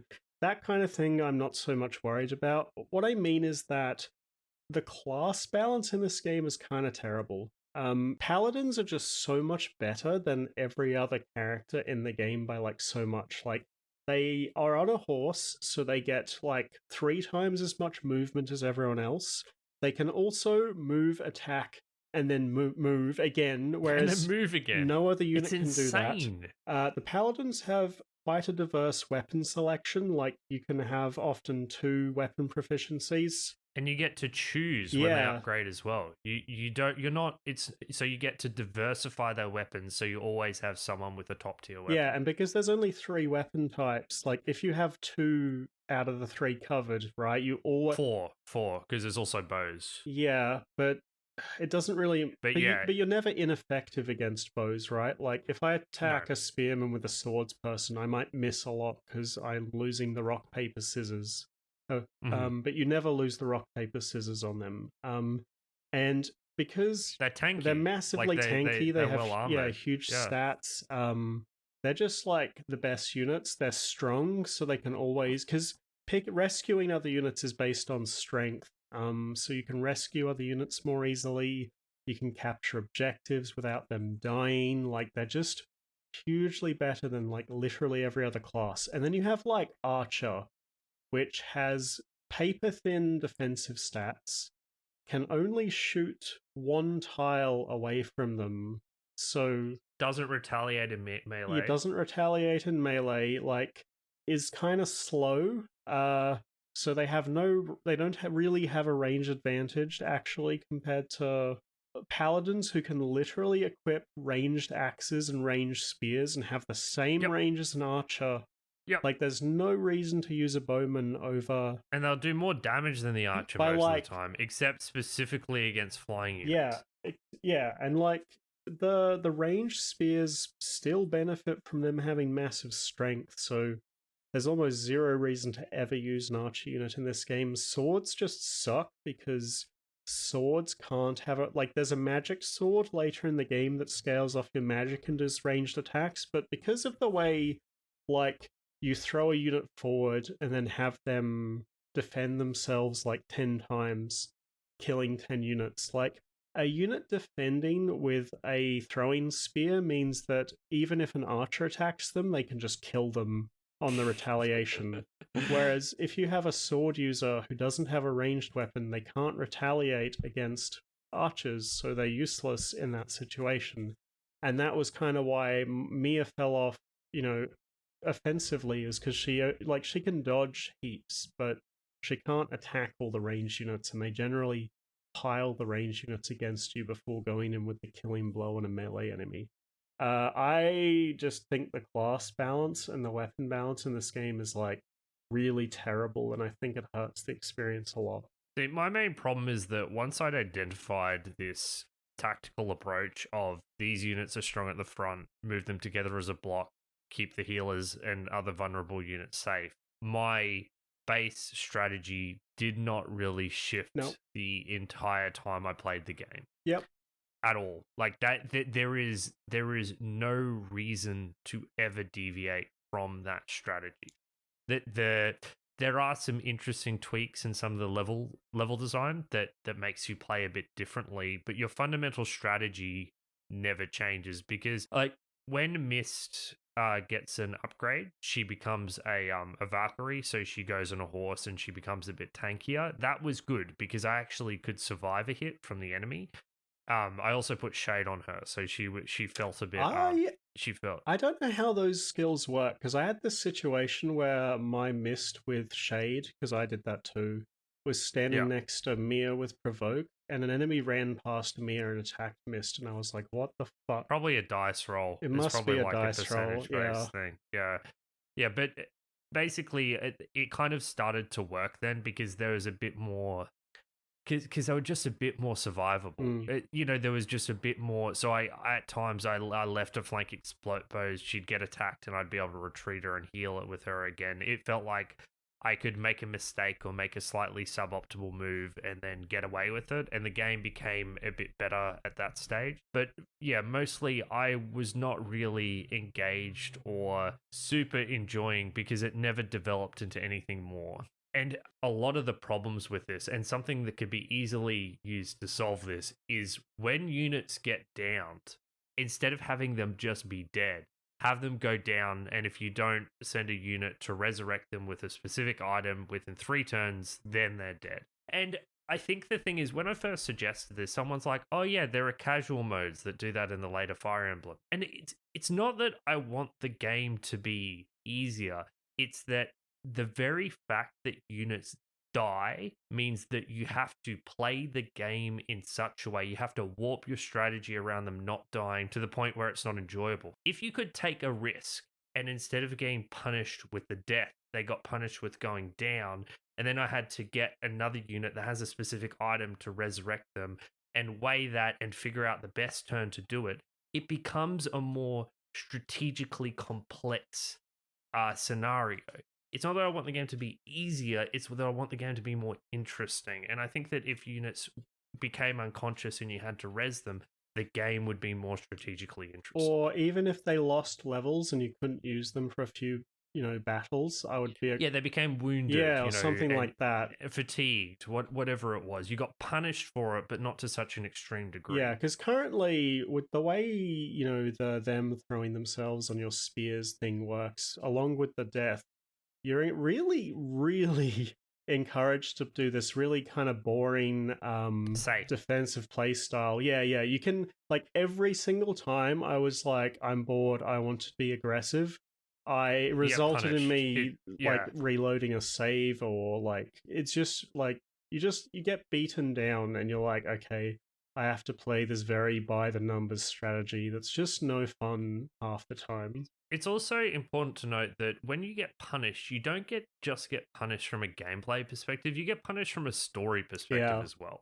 Because so much of this game is your interactions with these characters and these characters' quests and their supports and all this other stuff. Stuff which I've said is good. You lose that. You lose out on those interactions. So the game, it seems insane to me. Like, are you meant to play this game? I can't imagine you're meant to play this game pure Iron Man, because if I did, I probably would have soft locked myself effectively if I'd gone into this playing pure Iron Man as my first run through of this game.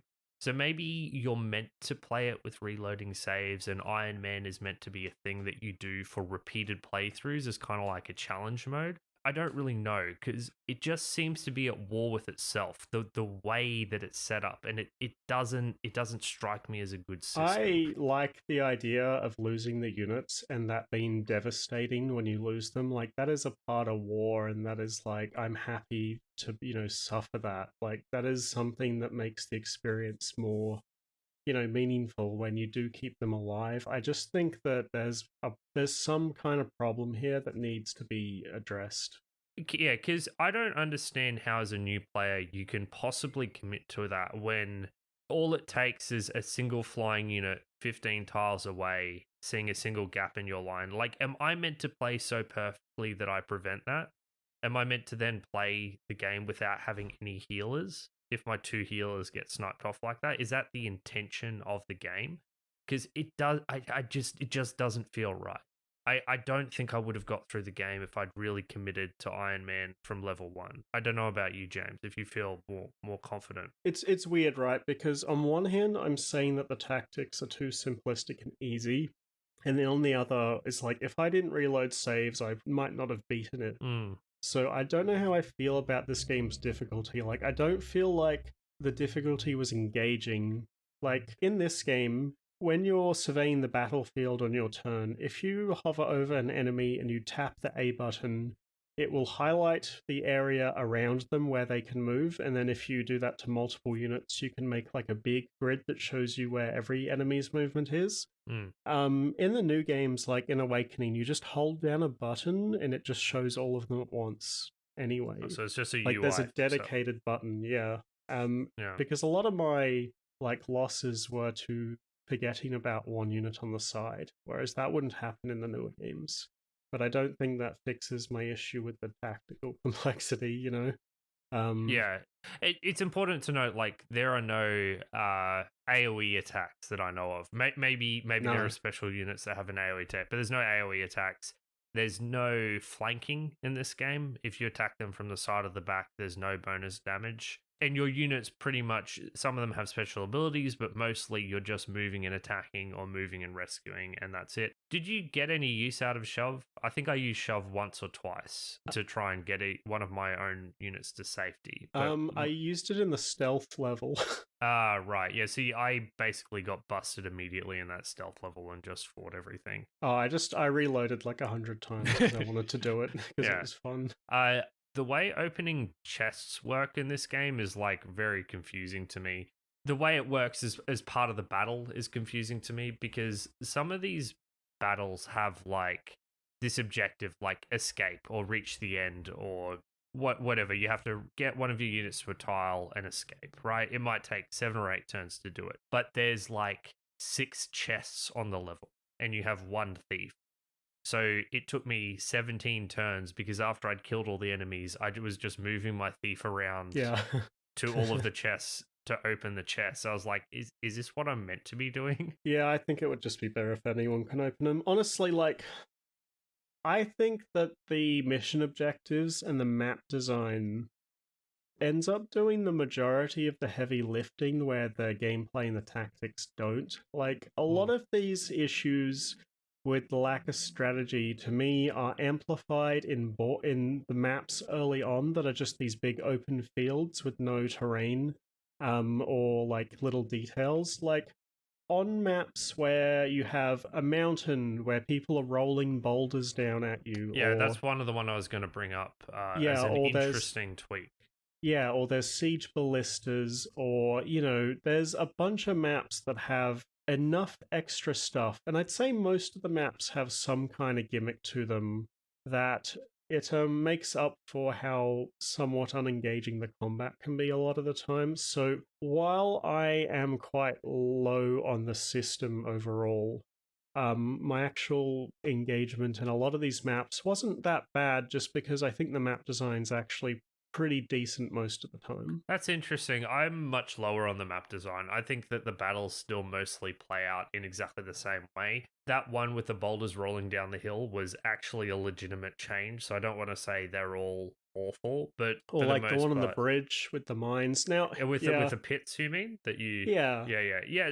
There were some interesting tweaks. Don't get me wrong, but I still was following that same yeah. fundamental strategy, and that did not change. And that's what ultimately irritated me about this game. That I felt like my arm was being twisted into playing the same way every time. And unfortunately, there's just no way really around that. Maybe there's some cool play style if you get the right characters that I'm unaware of. But I was just playing very safe and defensively and carefully. And as long as I stayed in my lane and was a good little boy and didn't take any risks, everything generally worked out. Just to elaborate a bit more, I think a lot of it's because of how these choke points work, particularly on those missions that are indoors. You can just block off choke points. Now, I'm not going to say it's brainless because it is a little bit interesting arranging your units to maximize the terrain to create optimal choke points. But once you've done that, there's nothing the enemy can really do about it, right? You have these snipers, the sniper mages and the sniper ballista, which are problematic, but in the end, you just put your healers and shit really far back until you take care of those long range units. Yeah. I just don't think there's much here. And playing the game, even though it wasn't, say, as brainless as Luna Silverstar's story, it was still fairly brainless by the end. I wasn't really being given meaningful decisions, is probably a good It's way kind to of put it. interesting coming to this after Gorky, where we spoke about how powerful crowd control was in that game. And that allowed you to get in, like to throw units into the front, stun an Yeah, enemy, and then start hitting them. Everything's so scary in this game, you just have to hang back and wait and be patient, and it's boring. I want to like throw my melee units in and have a wild time, not that's actually a great point. There's the lack of status effects and stuns and everything does make it a less interesting tapestry. It's just damage, right? And there are tactical things in this game, like there's spells that put people to sleep that the enemies have that you can get. There's long range spells, and the problem is all of these have like 5 uses and you get one in the entire game, so you don't want to use them. So like I literally never used any of these because I was afraid I'd need them in the last battle or something. So like why do they have 5 uses? Give me like 20 uses, please. Maybe they're too strong. I Yeah. don't know. I didn't really use them either. So Yeah. So I will say, during the maps, to me there was enough going on narratively that was enjoyable, mostly that I mostly enjoyed the missions, like, for example, on that bridge map where there's like mines that explode and make pits, like that's not super interesting mechanically, but I really like it narratively. And that, talking to characters to recruit them, trying to open the chests, trying to beat the thieves to the chests, that kind of thing. There was the map where you get ambushed by the Black Knight midway through randomly, and he just killed like 2 of my units immediately. It was terrifying. Like, that's not mechanically or tactically interesting. It's kind of bullshit, to be honest, but narratively it's bullshit I can get behind. And in general, I do agree with that. And in a broader sense as well, I think that all of the battles that you're in have a good reason to exist, and they Yeah. all form part of the broader story that like when you're advancing into that territory, or as you're retreating from Crimea the first time. Each and every battle has its place and exists for a reason. So I can get behind that idea. There was no filler, as it were. Yeah, and it's not like because the battles are really dice roll based in a lot of ways, they can still be kind of exciting from that point of view sometimes. Like sometimes I would still, against my best judgment, run a unit in because they had like a good chance to crit, and I was like hoping on it. And that was fun when that happened. And then, I gotta be honest, the level up system in this game is like pure dopamine for me. Like, I love rolling big level up numbers, and like I once had it's a so level up funny. that gained 0 stats. I was Yeah, like, me what? too. I It's like, this is bullshit. It's like, how is this a level up? I was so confused. Yeah, and then you have the level ups where like literally every stat goes up, or a stat goes up by 2 somehow. It's like, what the hell? This is great.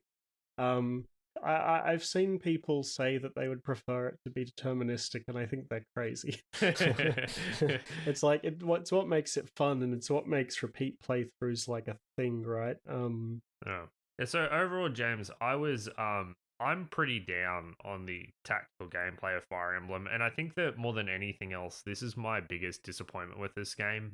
I don't think this game's gameplay is horrible.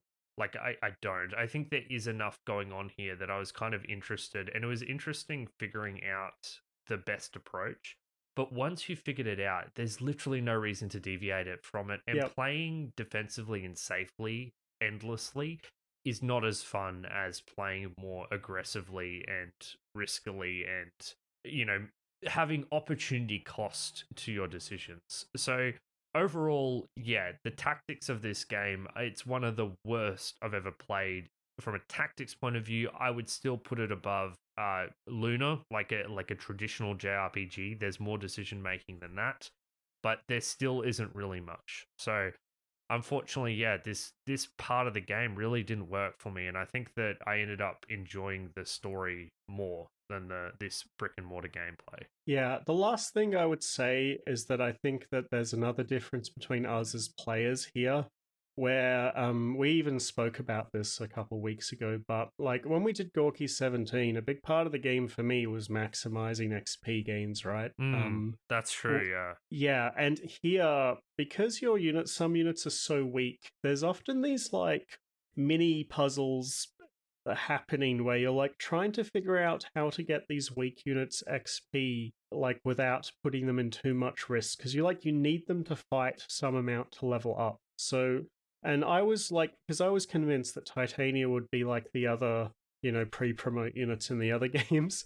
So I was like trying to avoid using her, which made the start a lot harder for me because I was trying to maximize my XP with the weak units. Like, if you're doing that kind of thing, I think the battles become more interesting because suddenly, because the optimal strategy, as you said, is boring as hell. Whereas, like, if you're trying to optimize XP, you need to take risks and do weird stuff to make it work. So, for me, because I was doing that from the first mission all the way through to the last part of the game, I think that took a lot of the edge off of the simplistic combat, like a lot. Whereas I think you said you didn't do much of that. Yeah, when we talked about this, I referred to it as Magikarping. From Pokemon Red and Blue, there's you can buy a Magikarp at level 5 right at the start of the game. And I remember I did runs of Pokemon Red and Blue where I would send that Magikarp out at the start of every fight to gain a little bit of experience and swap it out and so on and so forth, so I could get my powerful Gyarados later in the game. And I thought that was a fun gimmick in Pokemon Red and Blue.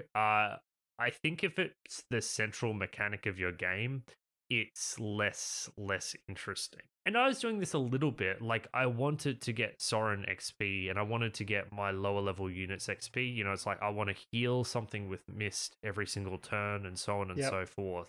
But I wasn't contorting myself to save experience for these units. I was. And the thing is, James, while I tried to do this a little bit, what would often happen is I would, get I think her name was Nephalia or something. There were 2 units, Brom and Nephalia, that joined a bit early. and like throw a javelin at someone and Nephany? Nephany, The blue, yeah. yeah, it might do 4 damage, and then another unit swooped in and killed her in one hit.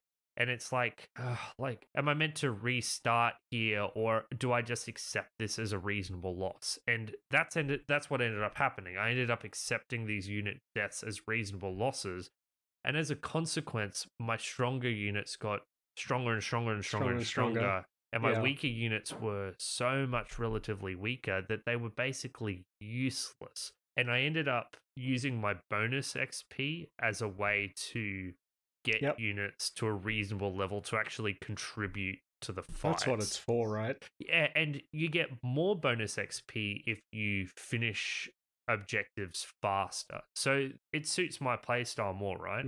Because I was just trying to achieve the objective as fast as I could. So I would get my bonus XP, I would pour that bonus XP into the units I was using, and my other weak units would die. And so I just did that over and over again. And so I do think that the game does accommodate to a non-Magikarping playstyle, even if it is perhaps a bit less interesting than the puzzle you were going through.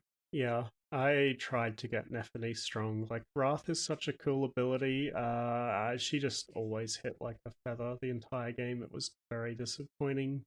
Jill, on the other hand, became a massive powerhouse. Yeah, she died for me. I had the first time I tried to get through chapter 17 was very rough. Like, so I actually restarted chapter 17 from the beginning, from part 1. Part of the problem was I didn't have enough weapons. So as I was on the battlefield in chapter 4, I was like juggling weapons between my units. Like, I killed a guy, I'm like, oh my god, it's an axe. So I ferried the axe to another unit and traded it to them. Were you forging weapons enough?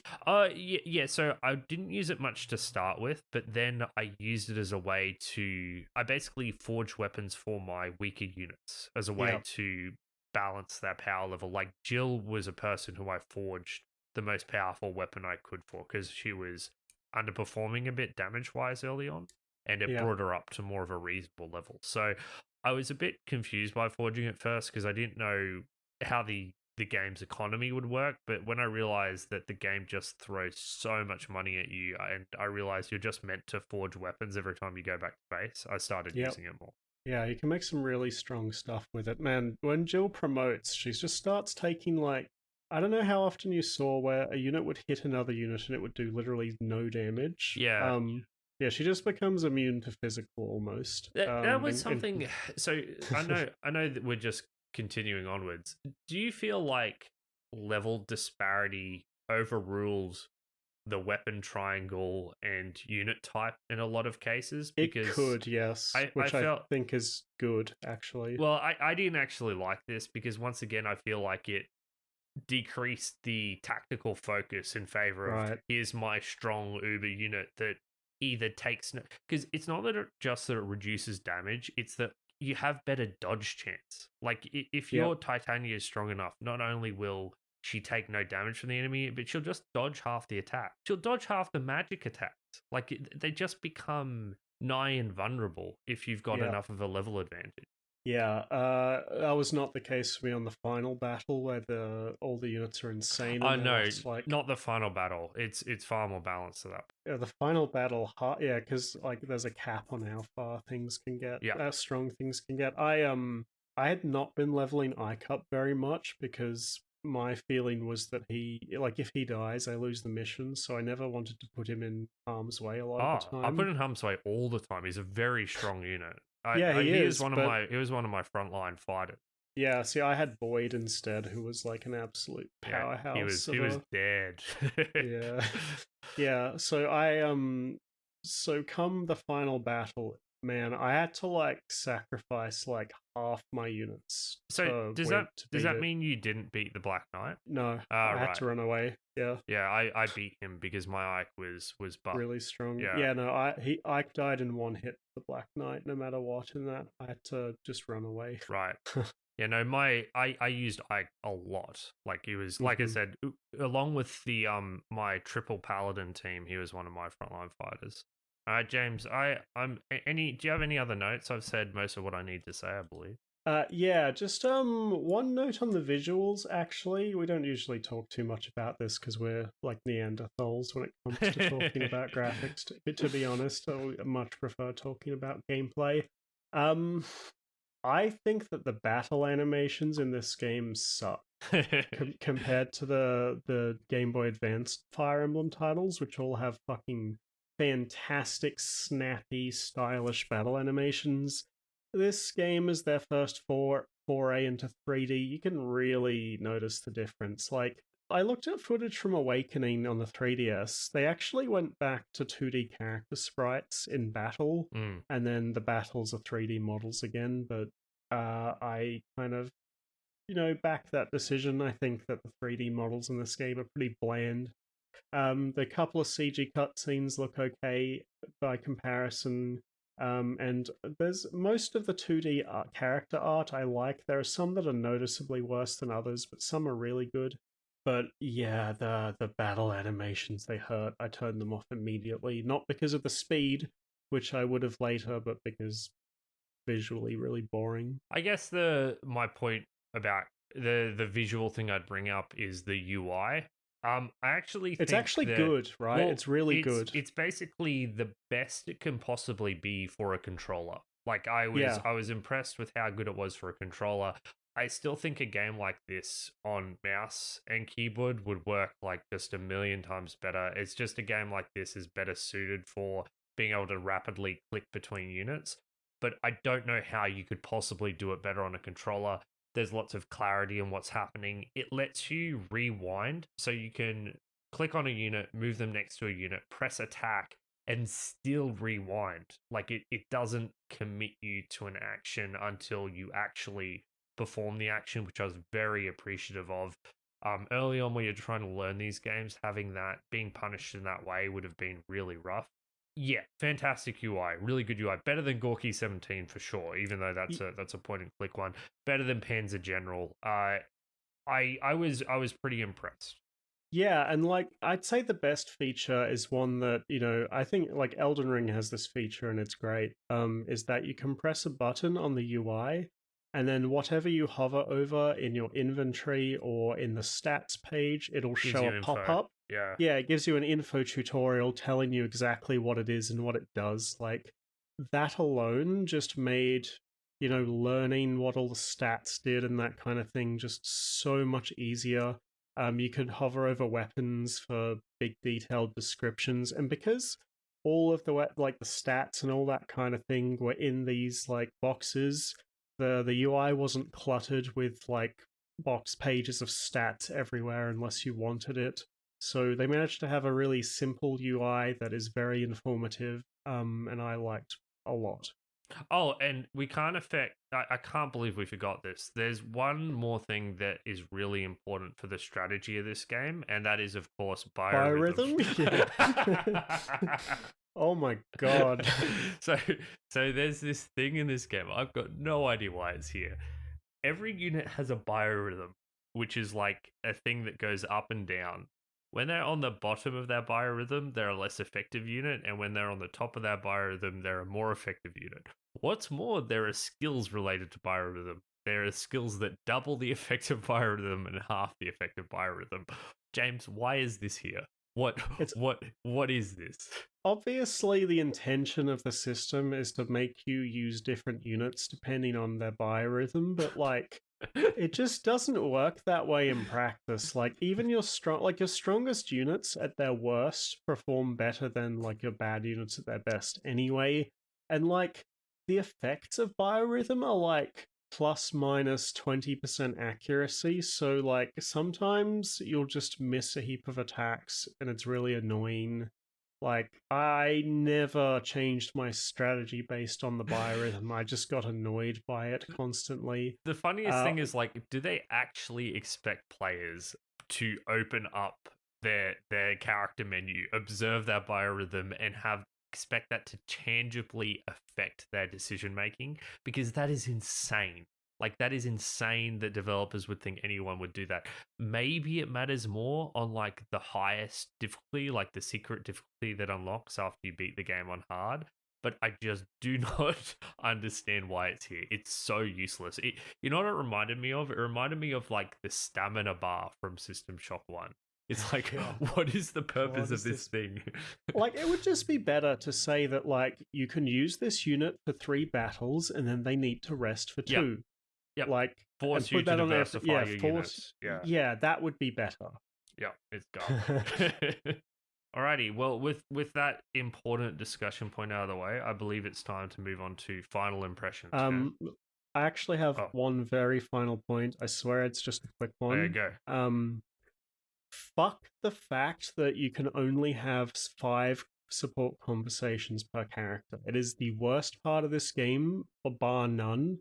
Like, I didn't like the other games aren't like this at all. You can have all the conversations you want, but the moment you've had your 5th conversation on a character, you know, they never talk again for the rest of the game. I'm going to be honest, I didn't even notice this was a thing. Maybe because so many of my characters were dead that I missed out on a lot of these conversations. Yeah, because I got Mia and Reese to support B, and I was like, where the fuck is this A rank conversation? And it's because I had Reese talk with Mist and Titania a bunch, so now Mia's locked out of the A rank. So if you diversify your conversations, you can't reach it's actually worse. Yeah, how terrible is that? You have to choose your relationships to develop. That's so funny. Yeah, and it means that the characters you get near the start, you know, they have their conversations quickly, and then near the end of the game, they're just silent, which is like, this is not how I want this to be. Like, luckily with like Titania and Soren, they are present in the story a lot, so they don't just stop talking entirely. But like Reese, for example, and Mist, and you know, everyone just shut up. And the characterization and the growing attached to your characters is the best part of the game. So, you know, this decision just limits how enjoyable the whole game is, basically, to me. So I fucking hate this inclusion. I think it's like just dumb. Yeah, it doesn't make sense. Like, and if they were going to do it, they should have said it explicitly at the start of the game that you have like a limited. No. When you choose support conversations, there is a big number at the bottom right of the screen that says conversations left and the number of how many they can have still. Wow. Okay, yeah, I didn't. Seriously, this whole thing went straight over my head. Me too. Because, like, I think the fact that the concept is so bad is that I didn't even think that that's what that number meant. I probably thought it had something to do with, like, the number of conversations they had with a specific character or something. Yeah. I probably got... Because I do not remember seeing that. Yeah, so no, the UI does show it, but it's so bad that I thought the UI was lying to me. So yeah, that's all. You can give your final impressions now. Oh, you're flipping it back on me. I have to go first. Okay. Alrighty. So, Fire Emblem Path of Radiance. If I had to say whether I recommended this or not, I would say no. I don't recommend. But I want to couch that. There's a lot I like about this game. I think that the story structure is actually pretty damn solid until the end. I think a lot of the character interactions you have are pretty interesting, and I like the way that you have a lot of this kind of side content with these little interactions that basically enhance your attachment to the characters in the tactics screen. I think that you have the basis for a good tactics game here, but it is devastated by the implementation that led me to pursue a fairly boring strategy, and the fact that the story collapses in on itself towards the end is a huge problem as well. So all that's to say that overall, I don't think this game is worth 30 hours of your time. Now, that being said, I am interested in playing more Fire Emblem. Like, I don't think that this formula that they've developed is fundamentally flawed, and I'm sure, I'm actually certain that there is a Fire Emblem game in the series that I could probably play and enjoy and recommend, but this is not that. The tactics are too simple, the story ended up not being as good as I hoped, and while I did like a lot of the characters' interactions, they were still pretty simple. So all of these things together cannot add up to a game that I can in good faith recommend. But I'm intrigued. I want to try some more of these games, and I'm sure there's one that's more in line in what I want to play. So Yeah, unfortunately, this game just doesn't add up to an overall great experience, even if I don't hate it. And I'm sorry I can't be more positive than that, but there's just too much about this game that clashed with my enjoyment. So for me, it's kind of interesting. I would say for the first 18 hours of this game, I was loving it to bits. Sometimes when we play a game, I'll drag my feet a bit and I'll play a lot of the game near the end. With this one, I felt like I played more than half of it in like the first 2 days. I was like not talking to other people. I was just in my room playing this game nonstop. I really enjoyed it at the start. For the most of the first part of the game, I really, really love the formula of having all of these RPG characters with their random level ups, that are basically infinite slot machines that don't cost you money, and being able to customize them to pick the ones I like the best. Like I picked Mia, and she ended up being really powerful and a massive dodge tank until she fell off near the end of the game. I liked, a bunch of the character stories. I really enjoyed the structure. I liked the narrative. I liked that the characters had this level of self awareness that RPG characters often lack. I like that the story made a lot of efforts to try to explain things that sometimes wouldn't make sense, particularly with like Ike running the mercenary company. I liked the point of view. I liked the overarching structure. I think that once, my initial love of the game had passed its peak, the repetitive nature of the battles did start to wear on me quite a bit. And, the end of the story really isn't as strong as the first two-thirds. I think there are some big problems with it. However, like on the whole, most of my time in this game I really enjoyed, but it definitely fell off a cliff near the end. And the last, like, 4 missions, I was really forcing myself to keep playing. So my experience with the game was very uneven. It went from loving it to bits to being a struggle to finish. So I, on the whole, would probably recommend it. But I would say that, like, near the end, if you stop having fun, it's a good time to just stop playing. Like, there's nothing at the end of the game, unless you like. And, some people are going to really need that closure, but the end is definitely not as fun as the start. So, with that in mind, I can recommend it. I think that it's a mostly good experience if you are the kind of player that likes maximizing XP. If you just care about the tactics, I would steer clear of this one because it's the RPG elements and the characters that are going to sell you on this game and the music, not in-depth tactical gameplay. On the whole, I'd recommend Path of Radiance. So the other thing to keep in mind is I do think that my approach to this game was kind of flawed in the beginning as well. And I think that if I were to play another Fire Emblem game, now that I understand the nature of the game a bit better, I would probably approach it differently and enjoy it more. So the first thing I would do, and I mean this with complete seriousness, is stop trying to Iron Man it even remotely. I think that honestly, if Yeah. this is the structure I'm going to have, I think reloading after every single character death is probably the more enjoyable way to play. The new games just let you choose whether you want to play on Iron Man or not. Like, they just disable the permanent death that just with an seems option. like Yeah. to me the more fun way to play because it lets you take more risks. Right, it lets you vary your strategical approach, and you don't get punished with losing out on story beats and story interactions if a character dies. I think that would be more fun. The other thing I would do is that I would view each battle less as a tactics scenario to win and more as an environment to explore. And while that can be a bit tedious, like with the opening of the chest, that was the other reason I was like, I just want to keep going. I think that trying to view them as puzzles to like recruit new people, understand the interactions, get the right person to talk to the right person, add them to your party. I think if that is your approach from the beginning, you'll probably get more enjoyment out of it either. So I am, like I said, James, I'm confident if we find the correct Fire Emblem game, the one with the most interesting gameplay, and if I change my approach to be, don't worry about Iron Man anymore, and approach these scenarios more in a more exploratory way, I think all those things combined there must be a Fire Emblem game out there for me somewhere. I mean, there's so many in this series. There must be one that would appeal to me. Well, it'll be a while before I pick one again. I really want to go back and do one of the Game Boy titles now, just because going through the animations the other day, I was like, playing this has made me want to do Final Fantasy Tactics.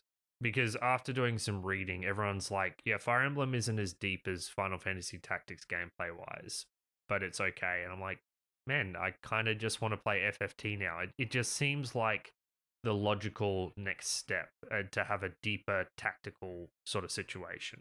Well, you could play Tactics Ogre's getting remastered again, which is written by Matsuno, who did Vagrant Story. Yeah, and a friend recommended Triangle Strategy as like a Fire Emblem-ish tactics game that has less RPG elements, so it's got more of a focus on the tactics. So there are definitely choices out there. It's just these games are all so bloody long. Hey, James.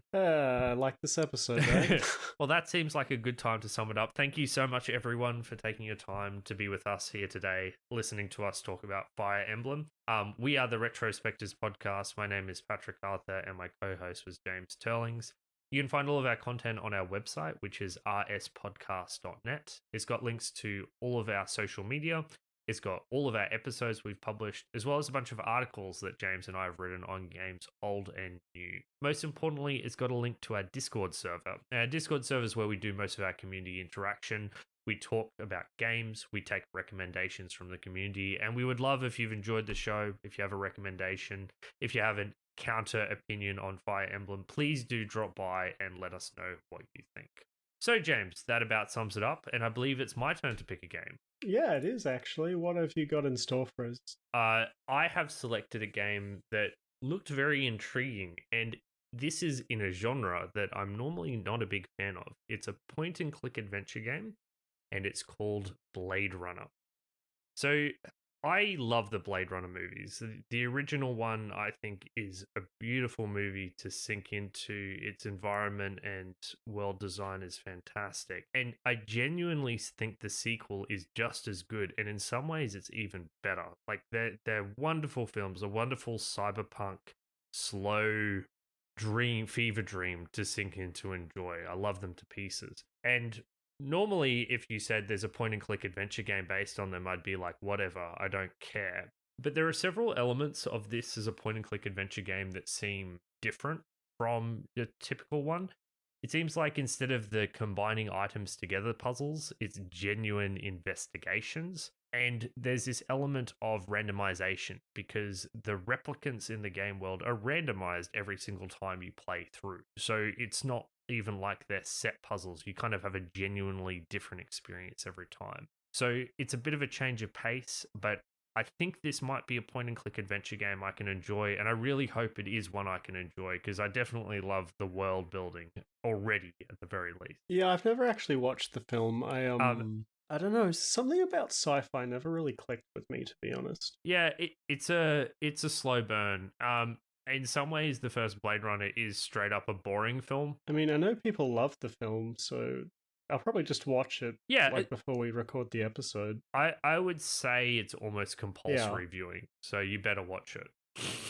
And if you enjoy it, you can watch the sequel as well, I heard which is good. astoundingly good. I mean, the Dune movie, when we went and saw that was good, I thought. Yeah, Villeneuve. I'm probably butchering the pronunciation, but he does sci-fi extremely well, and he does the original world justice.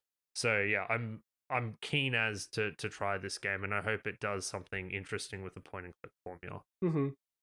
Okay, so on that enthusiastic note from James, that's all we have time for. Thank you again for joining us, and we'll see you in a fortnight for Blade Runner. See you guys.